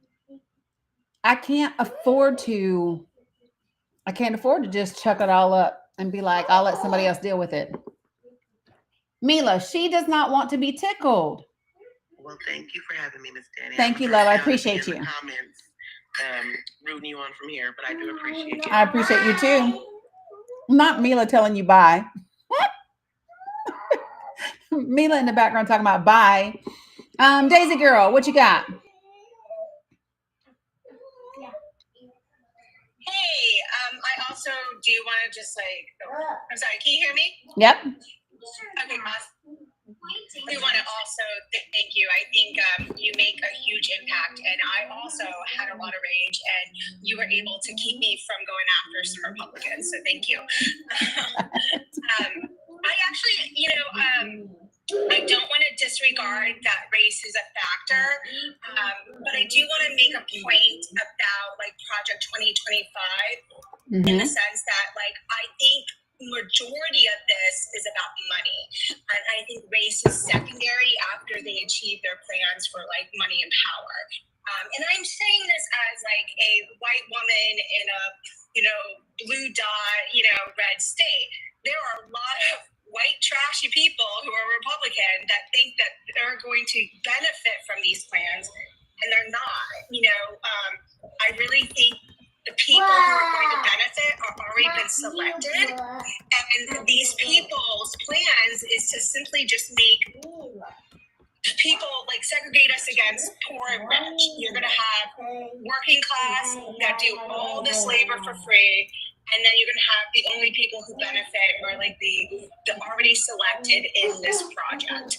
And then I think after they've accomplished that, making a workforce, they're going to simply just kind of start making other policies where race and gender and things of that nature will be controlled after the fact. So, in my opinion, we have a lot of, struggling white people. They're not going to benefit just because they're white. Just like rich people of color, I don't think are going to benefit later on because they're wealthy. And I think that's where it's people are just seeing Democrat and Republican. This really is a country about the rich and the poor. This is about keeping select people at higher profits and majority of the wealth, and they just want us to work for them and abide by their rules. That's why it's these tariffs, they are making exceptions for large corporations to buy from China and all that, but smaller businesses still at this point have to pay a tariff to get the supplies that they need to do their small businesses. Same with social media. They don't want everyone to be able to have a job in social media to make money that way. They want to work for a private company. And so I think that's where it's I just want to make that point for any people who think that they're going to be an exception because they're white. They're not. I think the overall plan is for these people to make a lot of money and to have a lot of power, and it doesn't matter what race you are. You're not going to be the exception if you're not part of their club. Okay, so let's unpack that for a second. So when we say these people, and we talk about the corporations, can you tell me who are the owners of corporations? Who are the CEOs and founders of the largest corporations in this country? Most of them are white men. Okay, so hold on. I totally understand that. But hold on, because I got to walk through everything that you said. Yeah. Okay, so we understand that that's who they are. When we talk about money and power, and it being for them, and we look at who, Mila Ann, you will stay with Grammy, and I will take Bella and Dominic to see the Minecraft movie.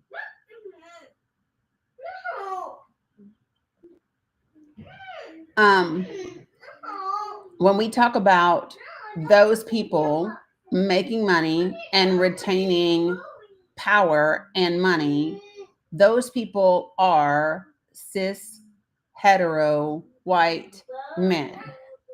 And when we say that it's not about race, it has always been about race in this country. When the Constitution was written, it was written with the understanding, come here, that it did not apply to Black people, right? And when the Vice President of the United States writes the foreword, yes. I didn't see my family. Then you need to sit down and leave Bella alone, or you're not going to see it. When the yeah, I hear you, women too, right? But I need us to understand that it wasn't written. It was written, and so while women were thought to be subservient, they were at least still human beings. Black people were not. And I think if we step over that, we understand that money and power is the objective, but we also understand that that money and power is for a specific group of people. And that specific group of people are white men. And so we can't say it's not about race, because it is. And it has always been, right? I believe it's about race as well.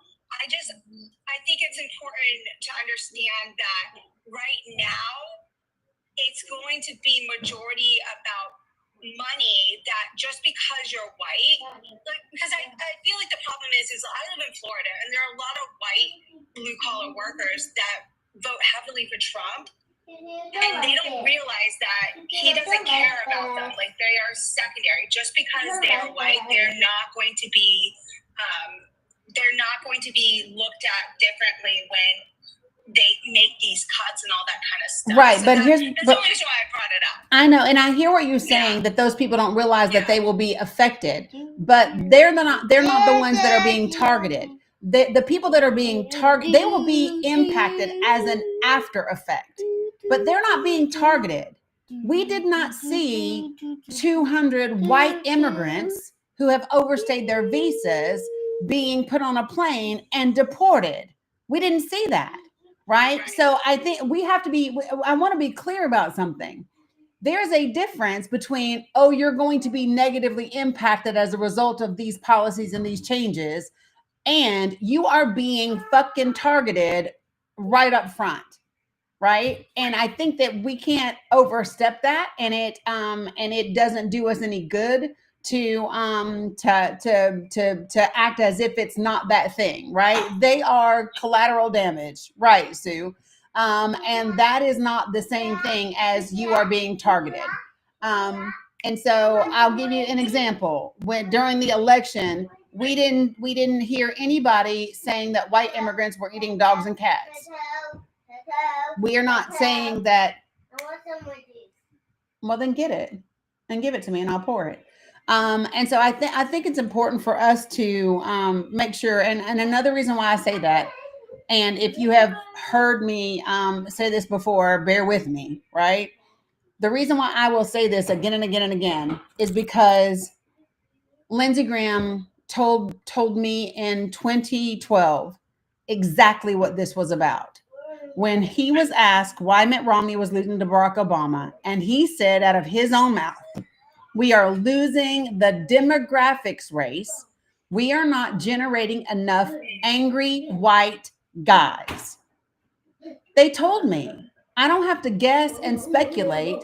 They told me it's about white people. It's about white men, not even white women, because they don't give a damn about y'all, except they need you to procreate. That's it.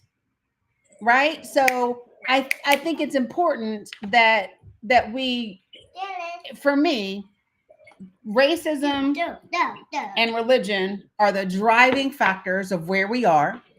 And they use the racism and the religion to support an ideology that includes sexism and misogyny, which religion and Christianity always has. So that's what I think. I mean, I agree with all that. Like, and that's where it's like I'm not arguing that race is a factor at all. And I know it's majority. Like, that's the thing. Like, I understand our history. Like, we as Americans built our country by like essentially kicking off the Native Americans. So we have a terrible history. It's just I only brought it up because I felt it's important to just mention that, like, no matter what color you are, everyone is going to be impacted because because money is a factor, just like all the other things are a factor as well. And so that's why I don't want to disregard it, because I do know race is huge, and right now people of color are being targeted. I only brought up that perspective simply for the fact that there are probably some white males listening, and I think it's important to know if they're not making a certain amount of money, they are not included in these policies. So can I make a couple of observations? Yeah. Okay, awesome. And I appreciate it. Yeah, and that's all it was. And so, because that's the thing, I listen to you all the time, and I agree with you on everything. I know. What I want to do. It was important to bring that up because there are so many people that, at least where I live, that think because they're white, they're not going to, that it doesn't affect them. But there are also white people who don't make a lot of money. And in my eyes, this administration doesn't think much of them as well. No, we know that they don't. But so I want to make a couple of observations. When you started the conversation, you said, I don't want to discount, the racism or anything, but this is predominantly about money and power, right? And the reason I take issue with that phrasing is because it does discount the racism.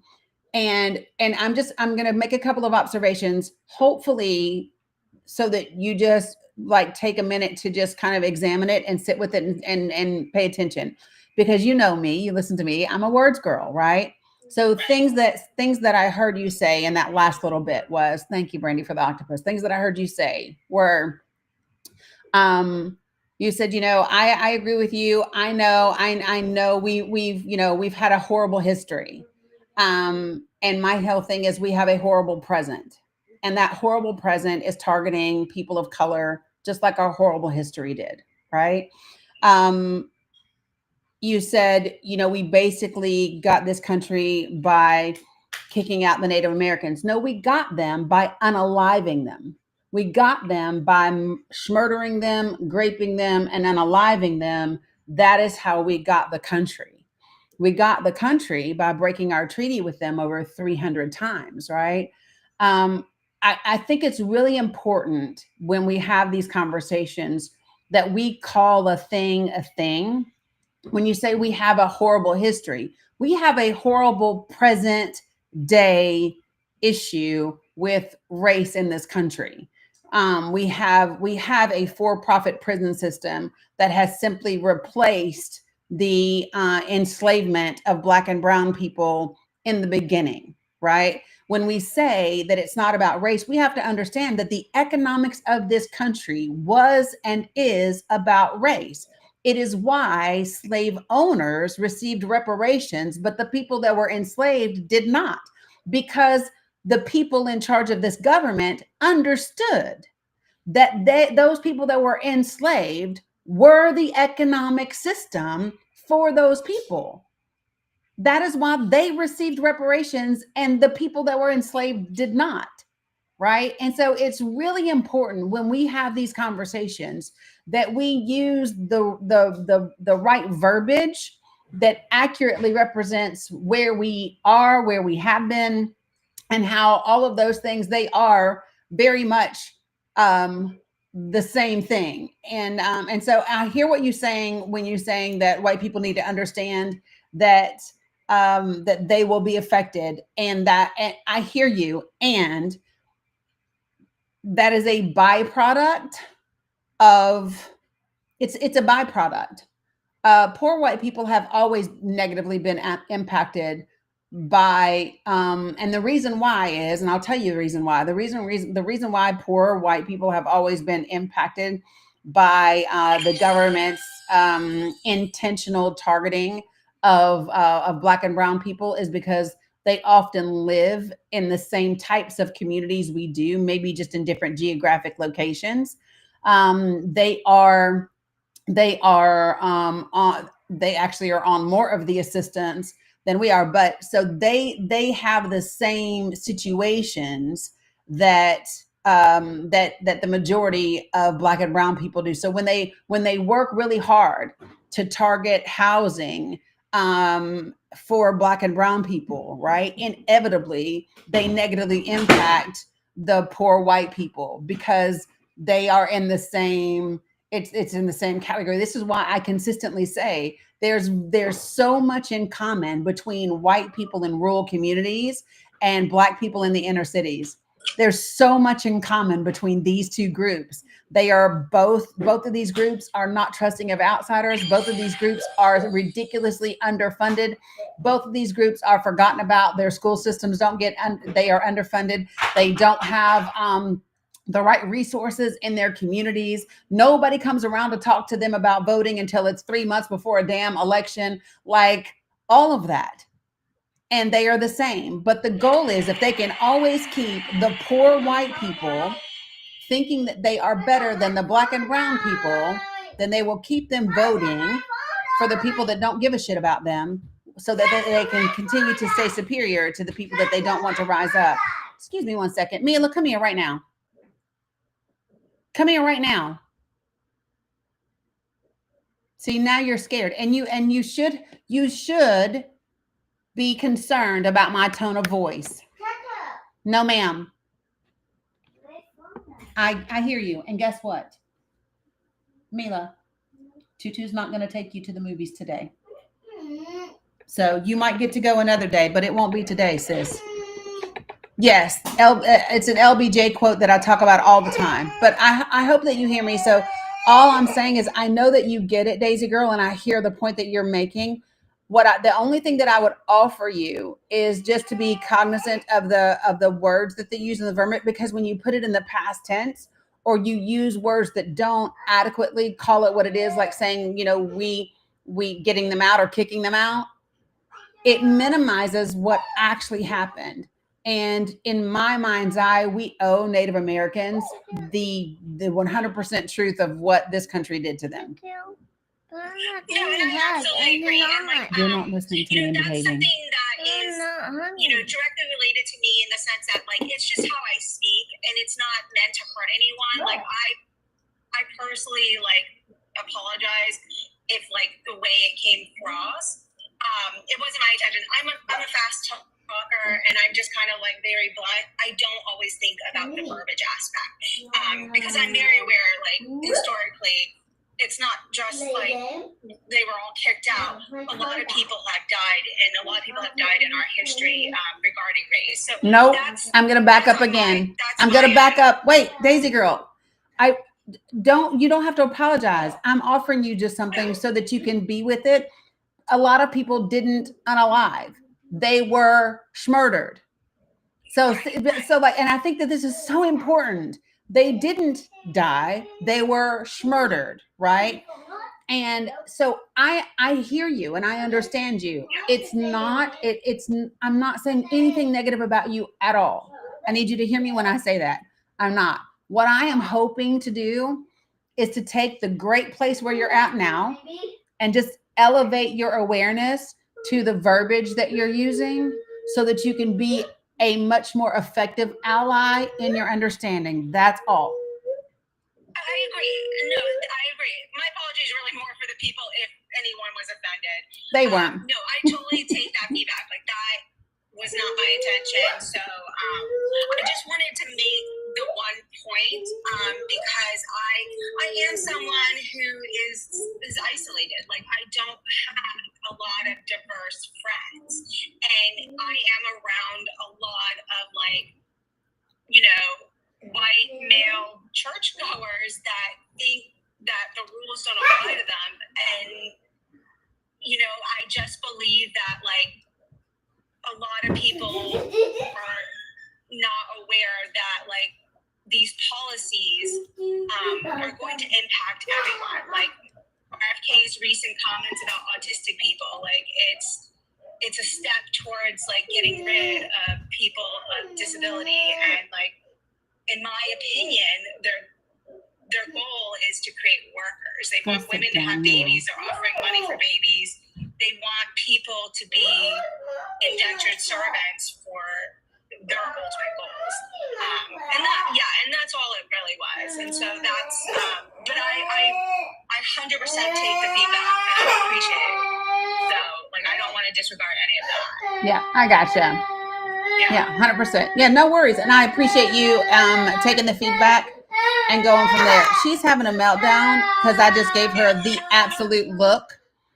And so, yeah, so that's what the meltdown is for. She's perfectly fine, y'all. I promise. So, I appreciate you. Like I said, like, I don't know how I come off sometimes, and it's always important, especially important topics for it to be communicated properly, which is why I think what you do is so important, because you do break it down in a very, like, polite way. And so that's why I'm not offended or anything of that nature. Like, I just let things fly out of my mouth, and maybe and that's part of my problem. Like, I don't always have like the awareness of what I say. Right. And so that's why I wanted to make the observations, because I can hear them when you say them, and so that means I know other people can hear them too. And it's just when we make these slight changes. When I was in Michigan, and I was at the rural caucus, right? And I'm standing there. And so we start to have these conversations, and somebody did something very similar. And they said, what they said specifically was to keep one particular racial group in power, right? And then they just kept going. And I said, hold on a second, stop. What racial group? What's the thing that you're trying to name? And then she goes, white supremacy. And I said, right. So why didn't we say that to start with? Right? I don't say it often on TikTok because I don't want to get jacked. But in that setting, we tend to stay away from the words that make us uncomfortable. And I want every single one of us to be so uncomfortable that we change things. I think it's also important, and I don't mean to like cut you off, I'm sorry.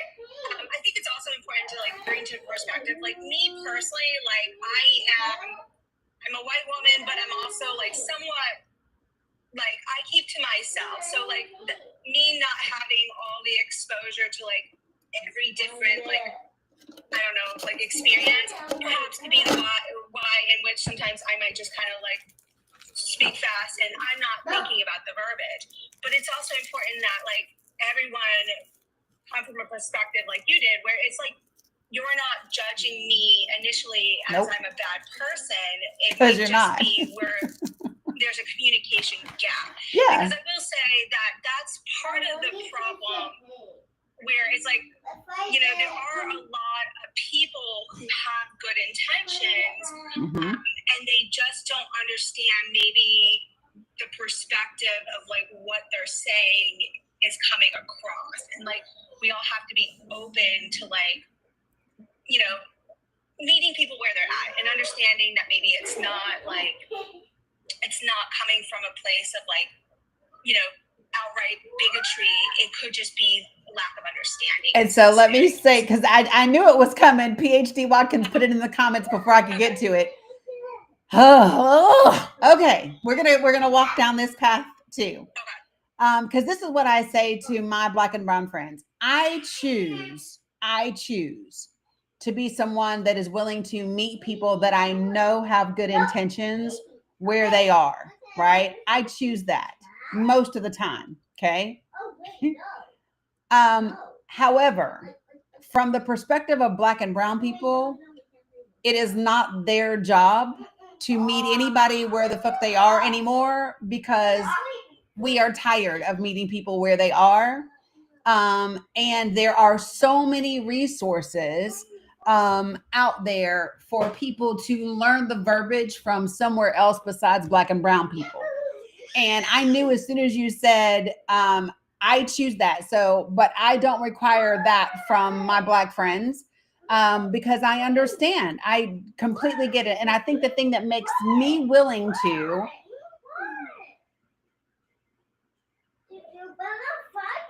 leave her alone. She won't fight you if you leave her alone. So I think that it's important, because as soon as she said, what a privilege. So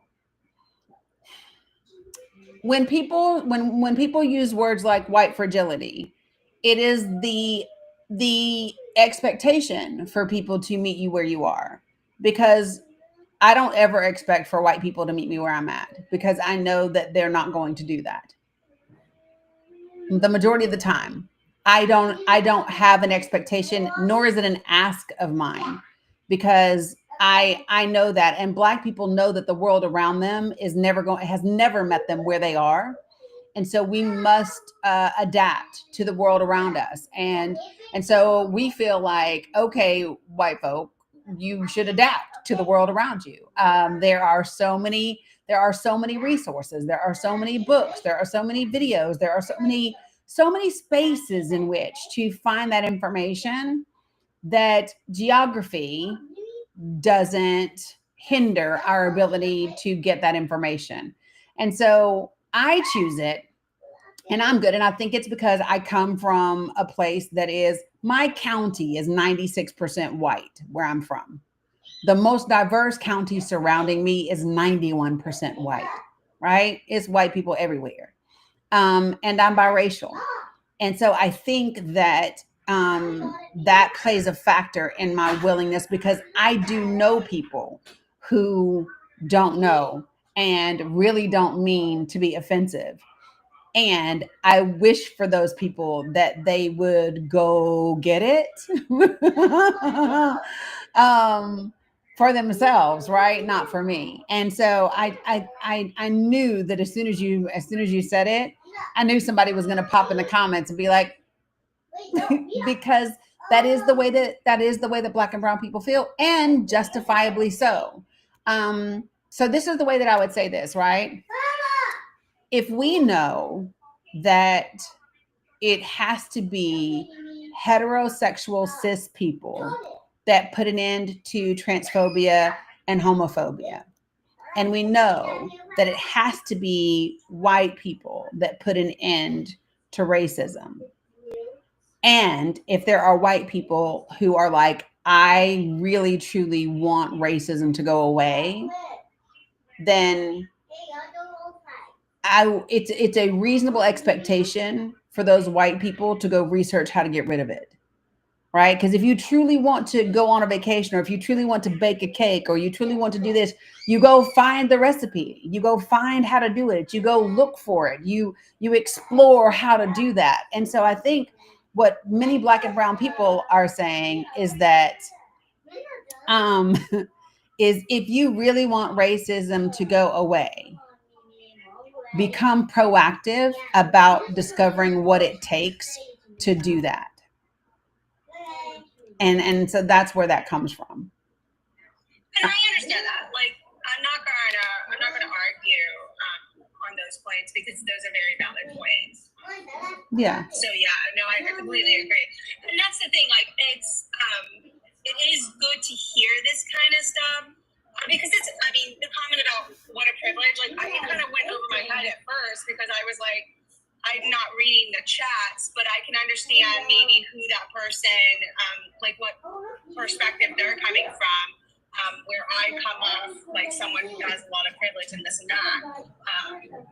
And that's the thing, like I understand that. Like I understand that, me being just a white woman, and kind of living where I live, and it's not as diverse, that I could be easily offensive in the things I say, because I haven't done my research on how to approach all different types of people, and that's a good lesson to learn. Like, I mean, I'm not gonna say that I'm not gonna be offended by it, because it is something where it's like I personally have no problem with any person. That's why it's like I try to speak out. The only thing is like I also want to keep in perspective too that, like, my life is not easy. I struggle with a lot of like I'm battling cancer, and so I go through a lot of adversities that the administration is attacking as well. I only brought up this perspective because I feel like all aspects of what they're going after is related to money. Like, they're going, and that's why I brought it up, is because I just personally, like, I think they're trying to cut our healthcare system for money, like, and all these things. And so that's the viewpoint I take it from. Is like, I think they're hurting all of us. And so that's where it's like, that's just my perspective. And that's a very, it's not as in-depth as it is, but that was just my perspective. And so like, I really appreciate like all the feedback and the education on all aspects of like what I said. But that's where it's like, I was just coming from is like, I have obstacles just like everyone else. And I think that the central administration's priority in cutting everything is just to hurt people to make more money. So that's where I was coming from. That's why I view it more money versus everything else, is because they're attacking so many aspects. But they are, when you really look at it, they are absolutely targeting certain groups, and I'm not blinded to that. I'm really not blinded to it. I need to do more, proactive research in how I can relay that more articulately, so I don't come across as white privilege of any kind. So I understand your point, and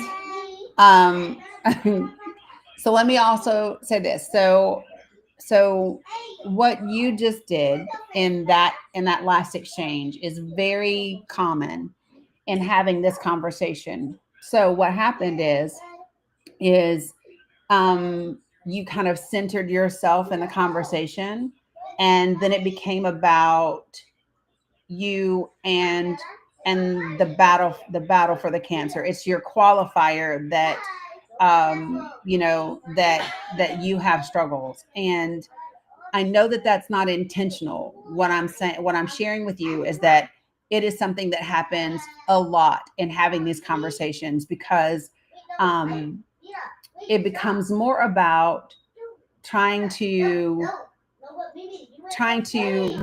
reiterate that I am aware, I am an ally, I didn't mean to come off a certain way, rather than hearing the actual substance of the exchange. And so let me offer this to you. So you said something, you said, I struggle just like everyone else, and you've had hardships and things like that. And so we need to separate, classism and economic challenges from the impact of racism, because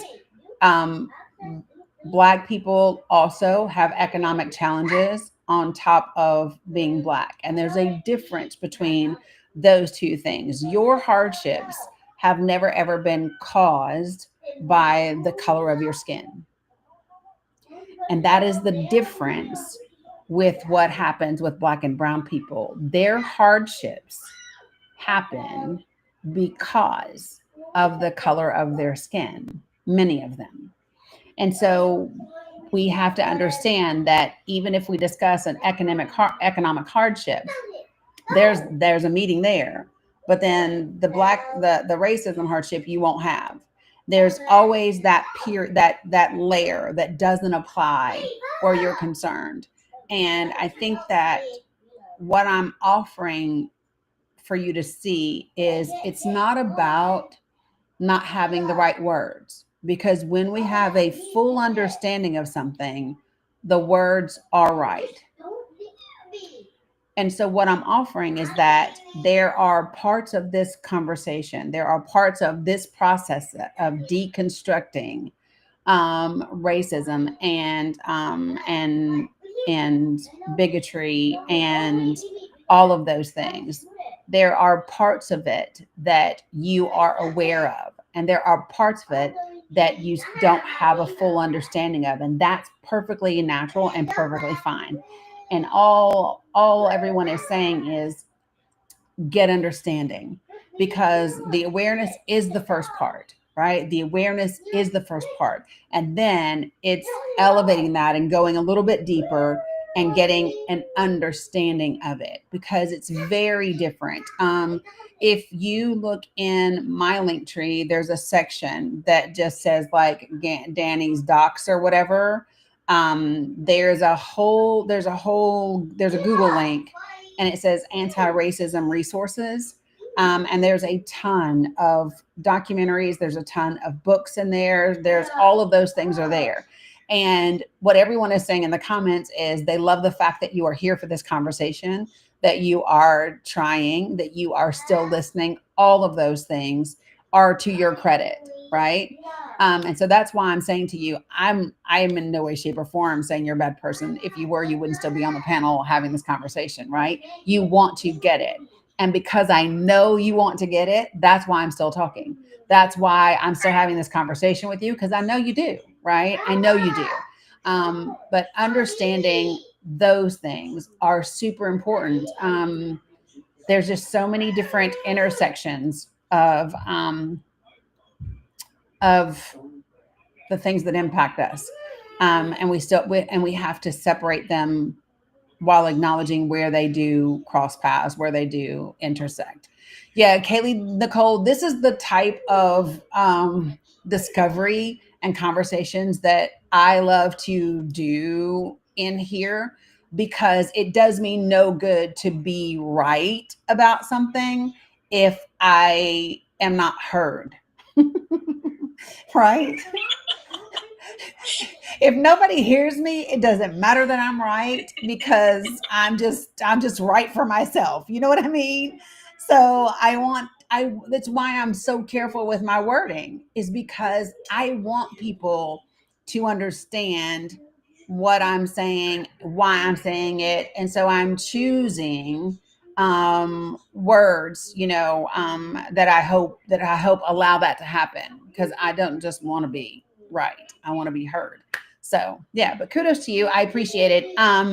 If you haven't already, I would recommend going to Debbie with a Y, DebbieIrving.com. Her website is fantastic. I would do that.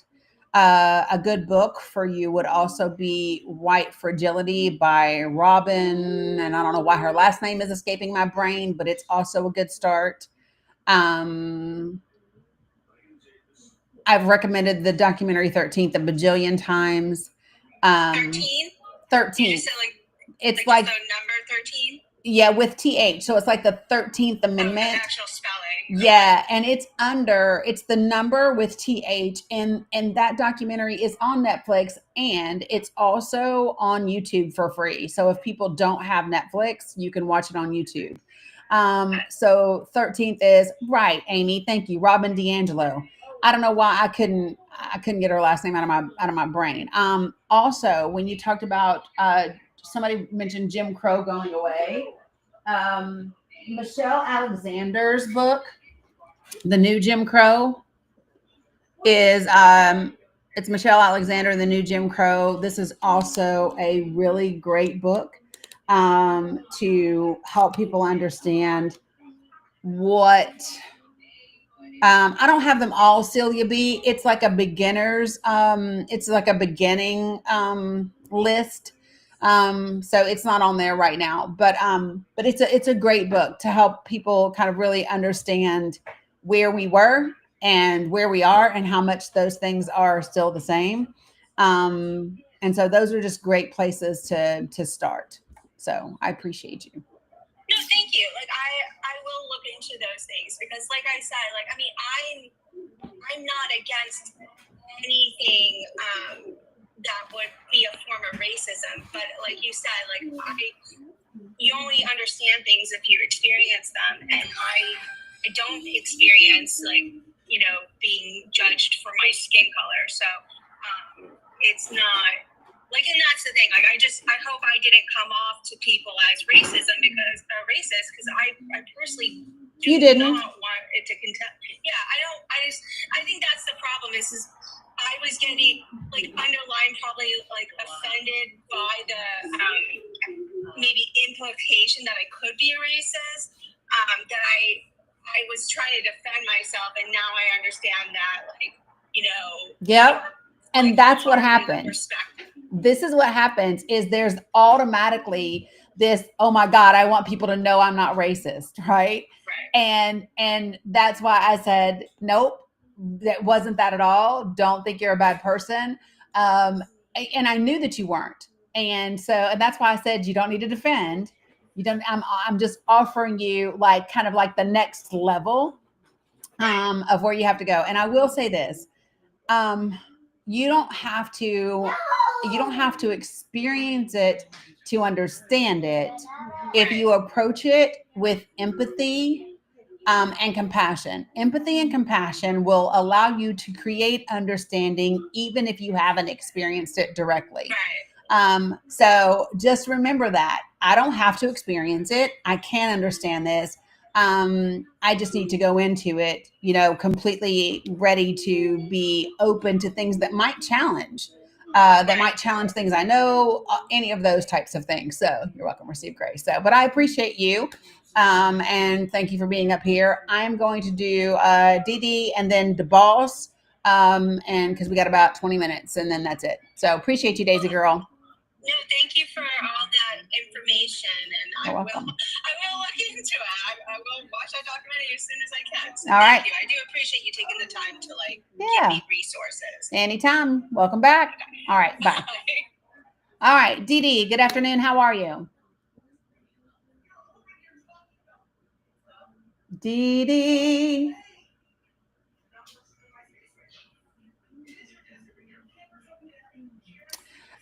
Castle, I went ahead and gave you a direct invitation. Yeah, you're welcome. AC Educates.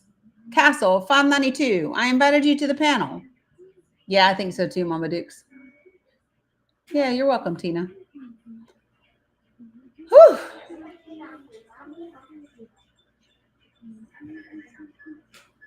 Has the next book club date? No, Lulubelle, because mom and daughter were really sick, and then I traveled to Virginia this weekend, so I hadn't set a date. That is going to happen. I'll be able to set a date next week, and then we'll be able to do it.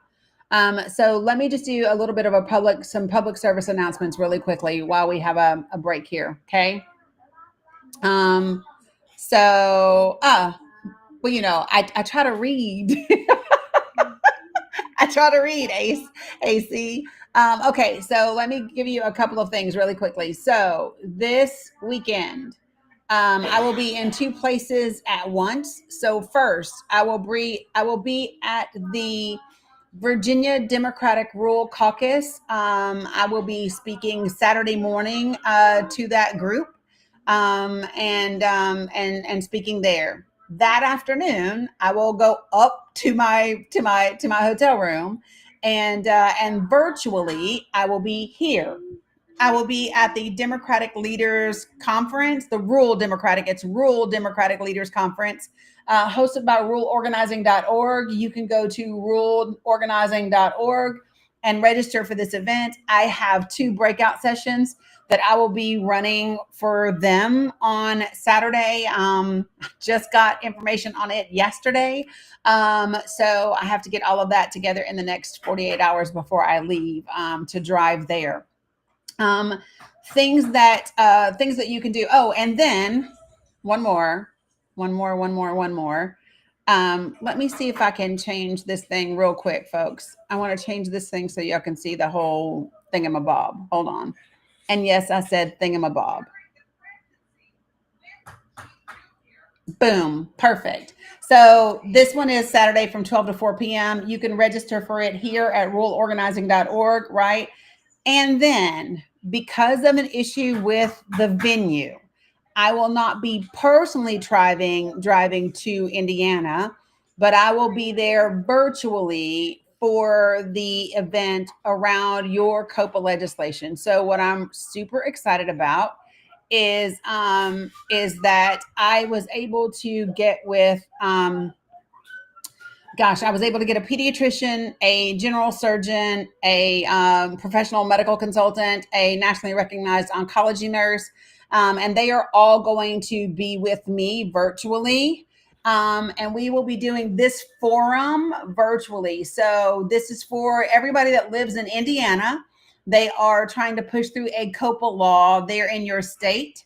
I will be here for, that's me over there. You can't see me. This is the general surgeon, Alex Mackey. This is Dan Polgears. This is Wendy Vogel. That is Dr. Susan Johnson that you can't see. It is Natural Bridge, Virginia, Anissa. So this is happening, and it is from 3 p.m. to 5 p.m. on May 4th. So I would recommend to you, it's being done by the, good Lord, League of Women Voters for Anderson and I think Murphy County. So you will be able to, and I will put up the Zoom registration information as soon as I get it. The goal here is I am very, very, very well versed. Madison, thank you, Hell on Wheels. I am very well versed on COPA legislation. We have the country's largest medical monopoly in the in Northeast Tennessee and Southwest Virginia, which is my hometown region. I know a lot about their COPA law, including all of the impacts, as well as these medical professionals do as well. So what we want to do, because this is what I want people to understand about COPA legislation, is that just because your state passes a COPA law doesn't mean you're going to have a COPA in your region. I want some more. How do you ask me? I want some more. Okay. What has to happen after that is they have to fill out a very extensive application, and then your health department, your state health department, has to grant it to them. So what we are doing is they are getting together a lot of medical professionals there, as well as constituents, and they are all going to be at this Unity Church in Anderson, Indiana. I'm going to be there virtually along with all of these people. And what we are going to do is arm all of you all with our knowledge, with our information, with our experiences, so that the folks in Indiana can advocate for themselves and prevent the health department of Indiana from granting a COPA if the legislation passes. So that's the purpose of this. By the time the people back home found out what a COPA was, it had already been granted, and we were fighting from behind, right? And we made major moves and all of those things, but we couldn't undo it because once you scramble the eggs, it's really hard to undo.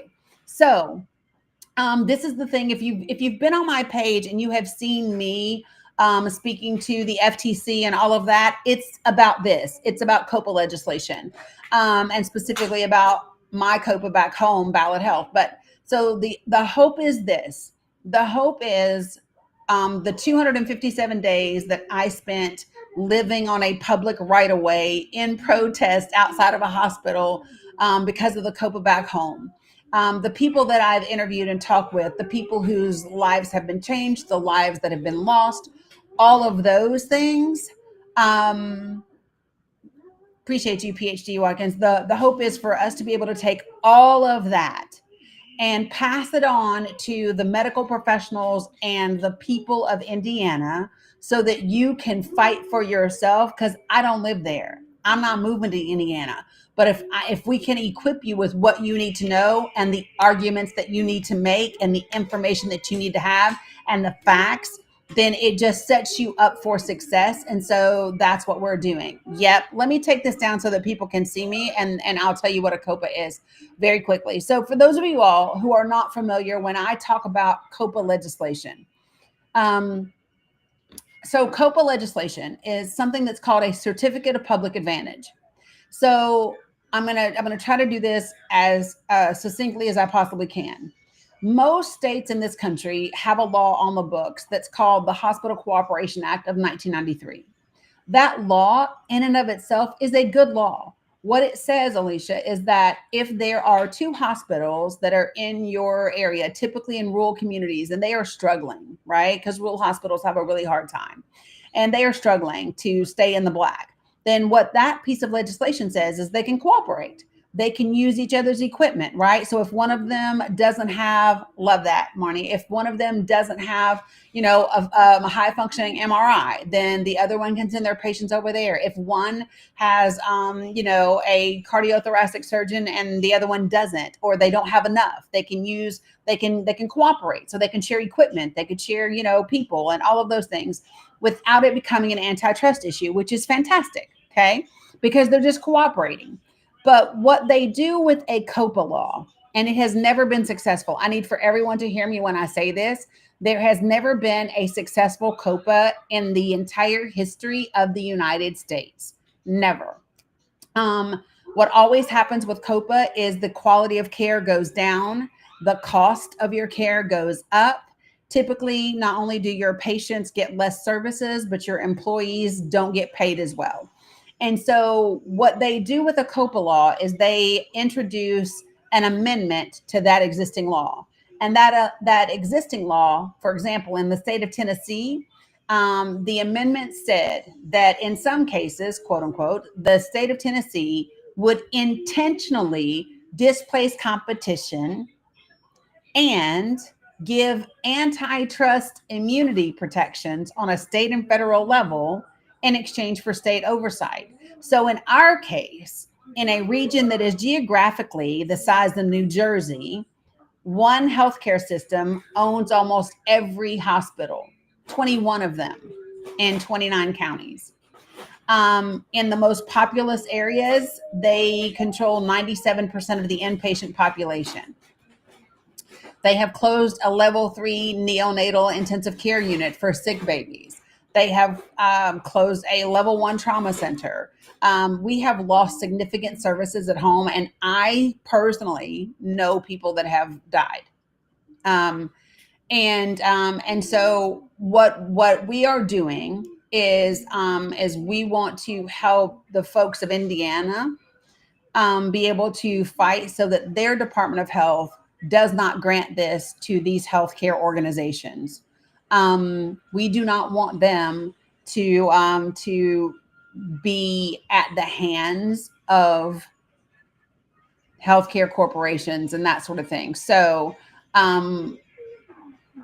when I heard about the bill, it's SB 119. They had at first put this bill to rest. What's up, Medina? Hey, Eli. And then when Trump won, they resurrected it.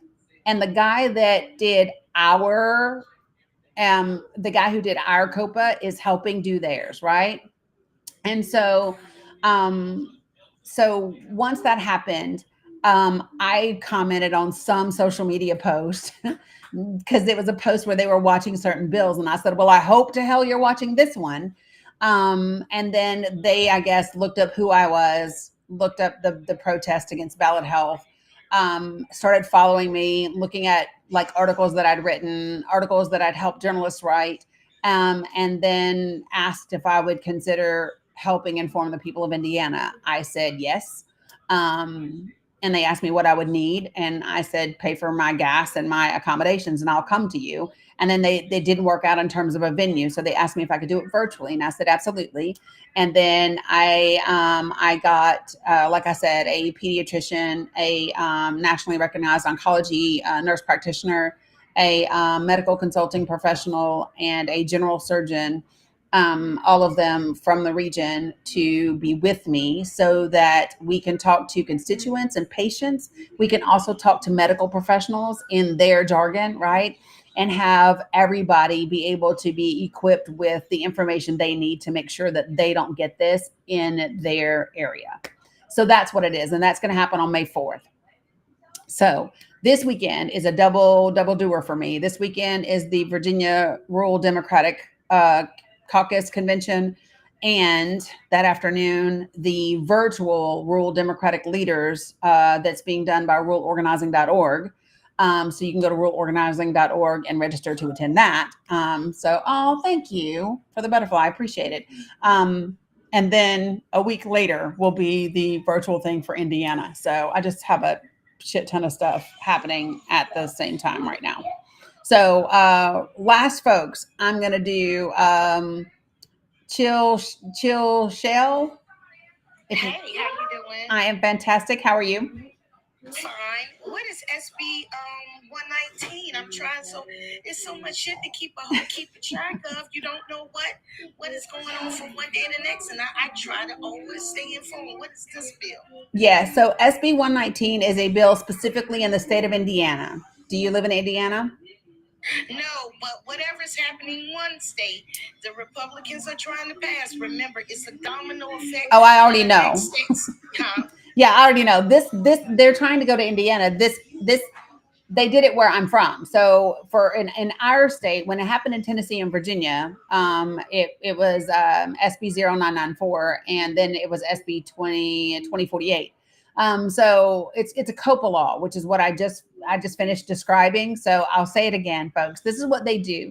They will use this piece of legislation to create a legal medical monopoly, where they allow health systems to merge. They give them state and federal antitrust immunity in exchange for quote unquote state oversight. It's called state active supervision. The problem is that legally state active supervision is never defined in the terms of certification. And it is a horrible thing. What I can tell you that happens at the very end of it is typically services get cut. You have employees that don't get paid as well as they should be. You get less quality health care, and then you get higher prices as a result. And it's very different. Listen to me. It is very different. Mila, not so loud. It's very different than having it's very different than having like, oh, we have two healthcare systems, that's all we have. It's very different because when they say they have antitrust immunity, for example, I obtained an email between two of the CEOs of two of the hospitals and an independent anesthesiology group. And that email was them saying together, hey, listen, I'm making a change at my practice so that my part-time folks don't get as much PTO for a certain amount of hours. So I expect for everybody to mostly be okay with this. But in case some of the people are disgruntled about it, could you two guys do me a favor and not hire while I make this change, which we all know is illegal to do, right? Yes, Mila. Please. 1 minute. And so that's an antitrust. That's illegal. But they did it, and I have the email that proves they did it. And so, like, if you go to my TikTok profile when I'm done, to my page, you will see like one or two pinned videos of me speaking before the FTC about the COPA that we have back home under Ballot Health. To give you an idea, they were supposed to have these quality measures that they meet, right? So I saw it too, Camille. So to give you an idea, Ballot Health failed over 86% of their quality measures. They didn't meet their charity care obligations for the last 5 years by tens of millions of dollars. It's a lot. So, yeah. So what I want to point out too is that steaming with that idea, what you're having too is a problem of monopolies of managed healthcare system. Yeah. Where you're saying the hospital systems, you may only have two in your state. That is the same thing what we're having in our state. Literally, everybody's going under two particular hospital systems, and I noticed this is forming in almost every state, which is monopolizing healthcare. Yes. And when that monopoly of healthcare system has, you really don't get no independent second opinion. So there's a whole bunch of things I saw that have happened even before all these different legislation actions are trying to happen in each state to try to take out healthcare. So when you have a monopoly of healthcare, this means this squeezes your liability area if you should ever have an issue where you have to go after a doctor or a care facility for something, because the managed care system becomes up under conglomerates of healthcare system. Like I'm in South Carolina, MUSC is running rampant. So is Prisma Health. And those are starting to become the only two healthcare systems that every doctor is under. Yeah, I know. I'm familiar. So, like, I mean, if you're in the Charlotte, North Carolina area, it's going to be Atrium and Novant. No, Duke is Raleigh. But so let me just say this. A couple of things happen. It is about yes, there is monopolization. The key here is the legal antitrust protection. that happens. The other thing that also happens, and this is one of the things that people don't think about, is it impacts you from an economic standpoint, from a work perspective. So, for example, when this happens in rural communities, oftentimes that healthcare system becomes the largest employer in the region. As the largest employer, when they have non-competes or whatever, then they can say, listen, you can't work with any facility within 30 miles of any one of our hospitals. Well, if they own 21 hospitals in 29 counties in a region that's geographically the size of New Jersey, that means you either do what they want you to do, or you have to become a travel nurse, or you have to go into a different industry, and there's nobody else that pays as well as healthcare back home. There's just so many things, and they also set the wages for the region. If they're the largest employer, then they become the standard in terms of pay. So when Go ahead. You know why this is happening, though? This is happening because the backbones of the United States, or because of all of our healthcare industry, those companies that are in the pool of making sure they prosper off denying and supposed to be paying for healthcare benefits. A lot of them are being backed by that, because Kaiser has had several lawsuits in different states where hospital system has told people not to follow certain protocol and deny care that they're supposed to cover within their care, under their healthcare system. Yeah, I mean, but here's what I will say is that Kaiser Permanente has nurses that have unionized to be able to fight for themselves. And this is what there has to be a distinction. I need for people to really get this, that yes, there are issues within healthcare as a whole. 100%, absolutely, yes, no bones about it. And a certificate of public advantage is different.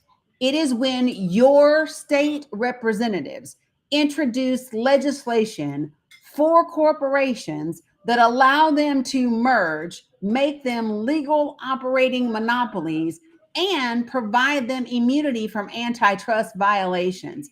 It is a beast of its own. A good representation. If you all don't remember what happened at Mission Hospital in North Carolina was a COPA.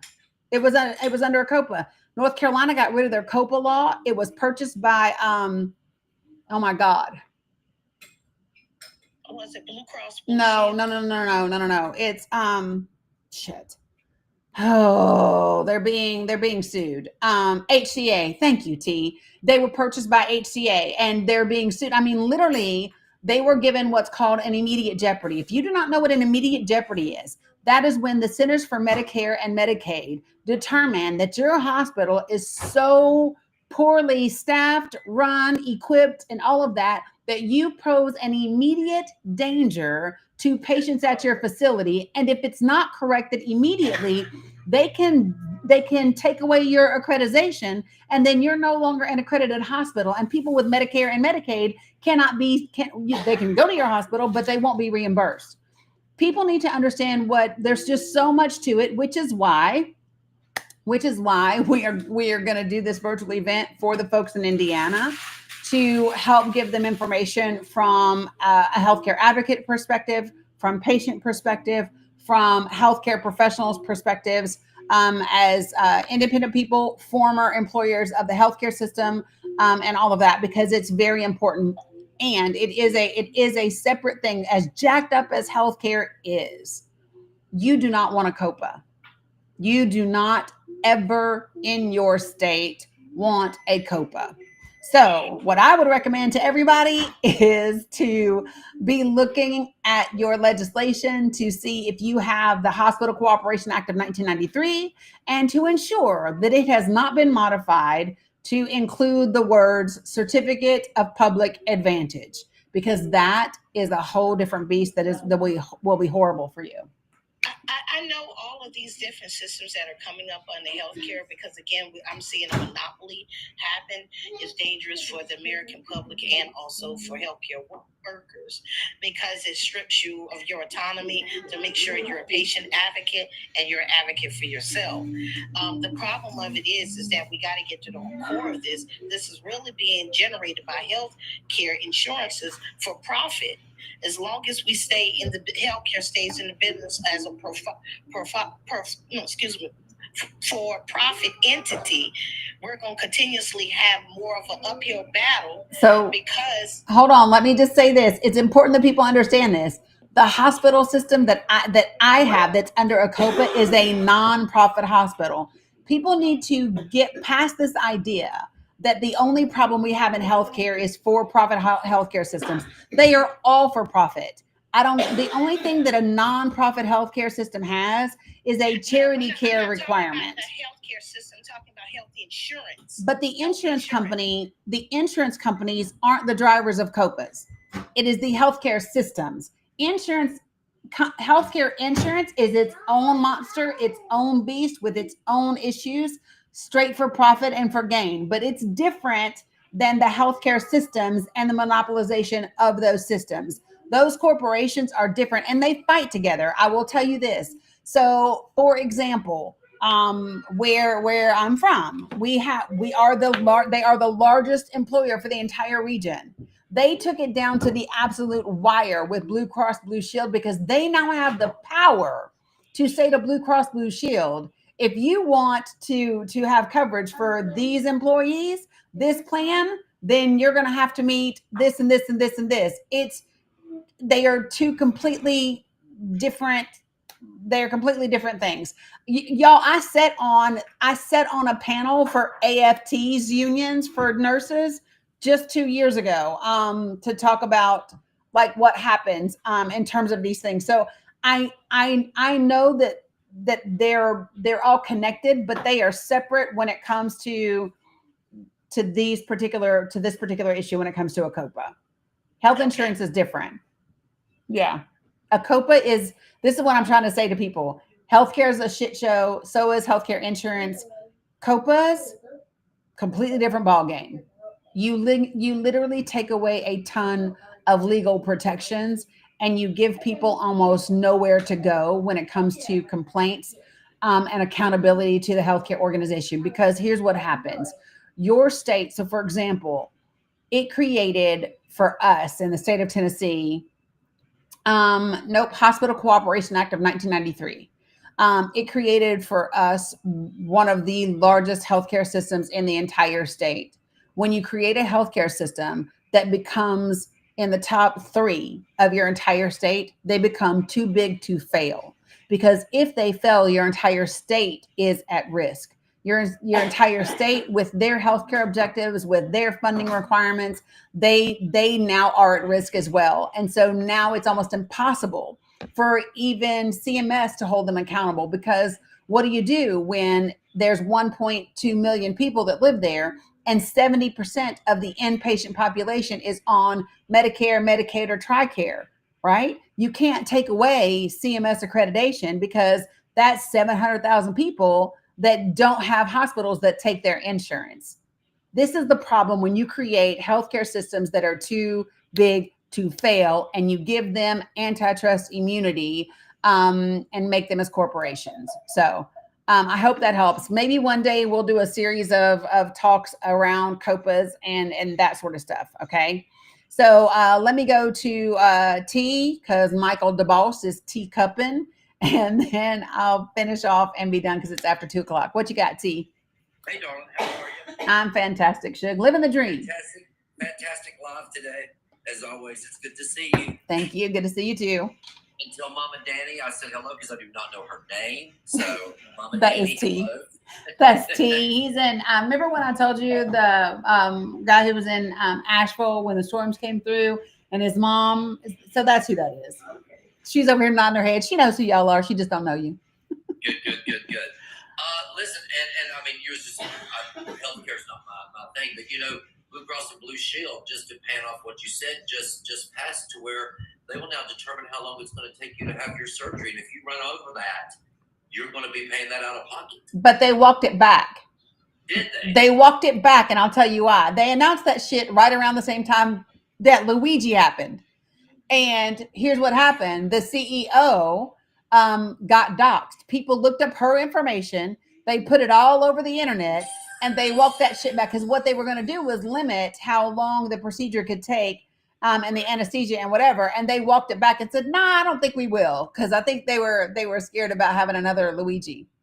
Exactly. Well, Yeah. The reason why I sent you a text message of a link. Okay. Whenever you have time. This is short notice. I don't know if you have time tonight or if you want to schedule it some other time. I would like for you to come on my live one night this evening. If you can tonight for an hour, great. If you can't, that's fine. We'll set up another time.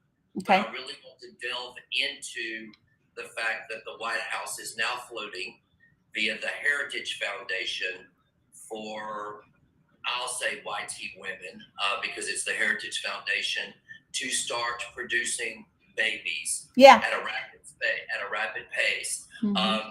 And I'm reading as much as I can on it. Nevertheless, I'm a man. There are some wheelhouses I should not put my wheelhouse into.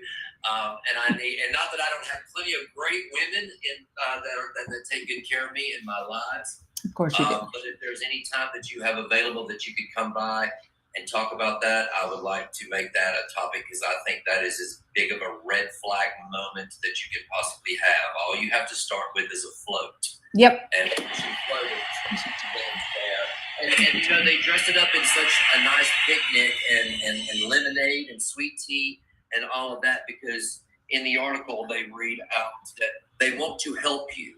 And people need to understand in order for someone to help you, they have to know things about you. Yep. It goes all the way down to the point of when a woman's time of month is, when she's ovulating. I mean, you're going to have to give a lot of people a lot of personal.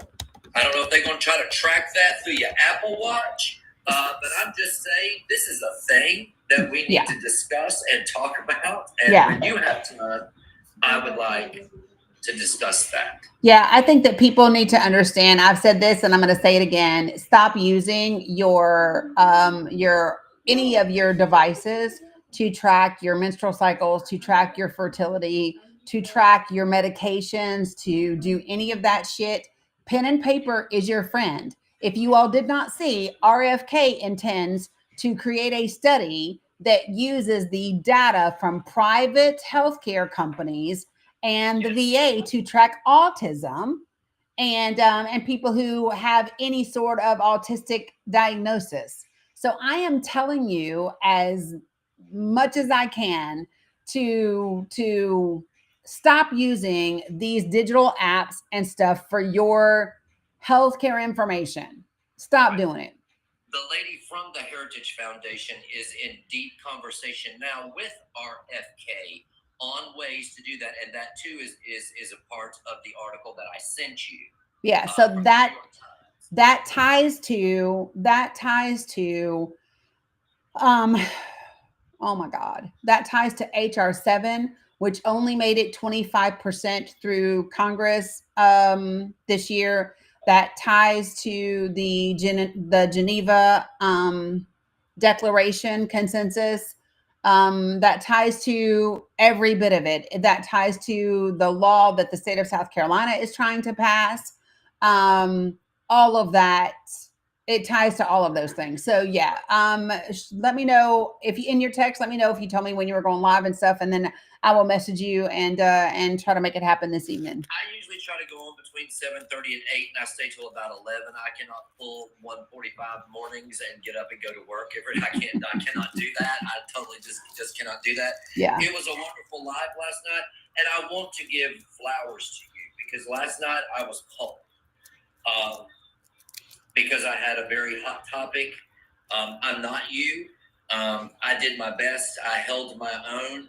I was pummeled by about 165 MAGAs last night because my topic of discussion was the small children from the age of 4, 5, 6, and 7, and 8 that had been called in front of immigration judges with no parents, no guardians, Yep. Trump took $200 million out of the fund to have those kids represented. And some of those babies were sitting there playing with their toys, with little pizza t-shirts on. A little girl had a little pink toy and she was stuffing it in. And the judge speaking to them read to them and give them, just as if he was speaking to us as an adult, and said, "You are here today because the United States of America does not want you here." Shut the fucking front door. No. Please Google it. You can every news agency from Reuters to AP to ABC, NBC, CBS, and these children are sitting there without representation, being told this. And it was an absolute. Thank you, Deborah, for saying that I did a good job. I give all thanks to Danny for that, because I did hold my own. And then I went down a road that I didn't want to get out, and I had to snatch out the Bible because I was born and raised on the front row for 45 years, so I'm well aware of where to go to. And it was funny because after scripture started coming out on how you're supposed to treat immigrants and immigration, the chat kind of started going down after that, because I'm like, I'll meet you scripture for scripture. You don't want to go. Oh, yeah. You know, we'll break out a Bible in a minute. And I don't like doing that. And that was not my intention, but there's always one readily. I like doing it. I will break out a Bible in a minute. You want to talk about Jesus? You want to talk about the Lord? We can talk about the Lord. Yeah, I like doing it. The most devastating thing about that was to think about that there was so much hate in that live last night. Yeah. From grown people. Yeah. White, the majority being white people, of saying the most hideous things, of load them up, put them on a plane, and dump them somewhere else. Yeah. Okay. It was a lot. But then we segued at the very end of the night into what I asked you to come on when you can. I got you. Because I know you're busy. I know your mom's there. I know you got the kids. I know it's spring break, so we can schedule a time. But I'm always usually on by 7:30. 8 at the latest. Well, can I give y'all this from yesterday just so that we can celebrate a little win? So let me give you another one. A federal judge denied the Trump administration's effort to stay in order, blocking the government from withdrawing any services or funds allocated to counsel who represent migrant children in immigration court. So the Trump organization wanted to not fund attorneys for those immigrant children. And they were blocked by a federal judge in court. So they lost again. Thankfully. Yep. The courts are working. Yeah. The wheels of justice do turn slow, but they are so far the cog in the wheel, so to speak. Yep.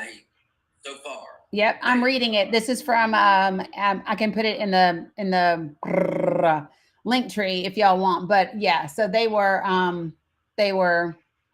yeah, Amy, I can't be patient. What I will be is mindful of the fact that it takes them a little bit of time while we are consistent as hell and keep pushing through. So, you know, yeah, 100%. But yeah, see, I'll check out the text that you sent me, and then we'll go from there, love, and I'll text you back. And I'll text you this evening when I'm going on, and if you can pop in, that's fine. And if not, you want to set a time that works for you because I'm asking you for a favor, then we'll work on your time, not on my time. Your time's more busy than mine. You got a house full. I only got one. Yeah, it's gremlins. I got one gremlin. It is What up, T? We got a lot happening right now. So man, I'm sorry I wasn't able to join. I was busy, but I did get a couple of messages. People were trying to get me to come over there, but I literally said for people in the message, I said, somebody go find DeBoss because I need some help. I'm just one person, and I was literally being bombarded with about 165 people at one time, and but that's fine. I held my own because I have been equipped to hold my own, and I have been given tools how to hold my own from the person that we're on live with today. So yeah, but I did fine. Yeah, I love that for you. So listen, for the person who keeps asking about what are we going to do with 1536? We're going to do what we do with all of them. We're going to contact our senators, right? We're going to contact the members of the Judiciary Committee.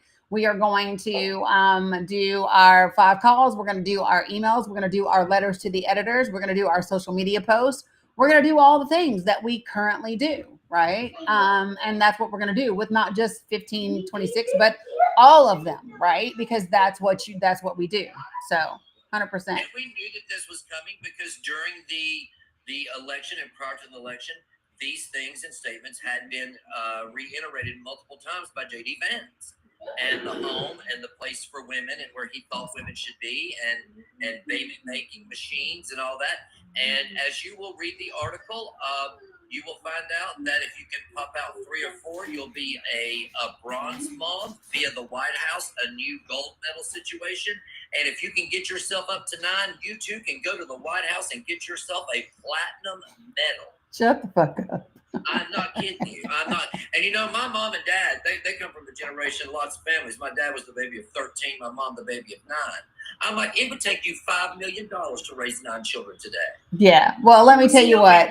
They want a particular type of people, and the reality is that number one, it would take 9 years to do that because unlike men, we can only have 1 child a year. Listen, unless all of a sudden the Republican Party wants to start doing IVF to get some multiples happening. Yeah, no, I wish that I was at your house so that when you do pull up the article and read it, I can just sit back in the corner and just watch your face. Yeah, I ain't gonna read it right this second though. I'm gonna get off here. I'm gonna eat. I'm gonna do all of those things, and then I will read your deal. And I gotta finish preparing for Virginia. But I promised them. Mila's ass though. I'm gonna have to hold her to my word because she can't behave like she did today. I'm not here for it. She's having a day. I get it. She's a baby though. But yeah, she's having a day, but here's the problem: is she can't have this day every day. I'm not doing it, and I specifically gave her multiple opportunities to get it together, and we didn't get it together. So we're just gonna have to fix it. We're gonna have to fix it. I'm gonna have to get her all the way together. So. Yeah. Two's house, two rules. Absolutely, 100%. That's how we rolling. So I'll let you go. I love everybody. And I'll see everybody tonight. Thank you, sweetheart. Love you back, T. All right. What you got, the boss? I'm just up here to make sure that everything was good. Listen, the only thing I have is this, and this is for the people that when I hear us lay all of the quote unquote failures at the feet of the Democratic leadership, it bothers me. Because I don't believe that it was solely at their feet. We know that there's work that needs to be done there, but Kamala's messaging is exactly what we're going through now. So it wasn't like the messaging wasn't there. No. Yeah, they could always do more, but it wasn't like the messaging wasn't there. If you want to be honest, I think a lot of people didn't believe it, and they just weren't listening. Yeah, I think there was just too much. Go ahead. I think NPR did an article, I want to look at it today, talking about the amount of misinformation and disinformation that people hear on a regular basis. And people are not doing their due diligence to ensure that what they are getting is truth. Then plug it up, Mila. 100%. And we just got to be better. 100%. We do. I was around, that's all. I didn't want to think. Tell your mom and tell the kids I said hello. And we'll catch up later. All right. I appreciate you guys. Thank you guys for hitting 300,000 likes, for hitting gifting goals today, for helping us kind of get back on track. And I will be live again tomorrow. And I got to do it every day. Like, that's just the deal in order to get back up in the ranks in TikTok world. So and let me just say this, guys, the Virginia Democratic Rural Caucus is not a virtual event. That's an in-person event. The Rural Democratic Leaders Conference, all you do is go to ruralorganizing.org and the button is right there on the page to register for that. So appreciate you guys. I will tell Mama all the things. I appreciate you all, and I will see you later. Peace. See you later, YouTube folks.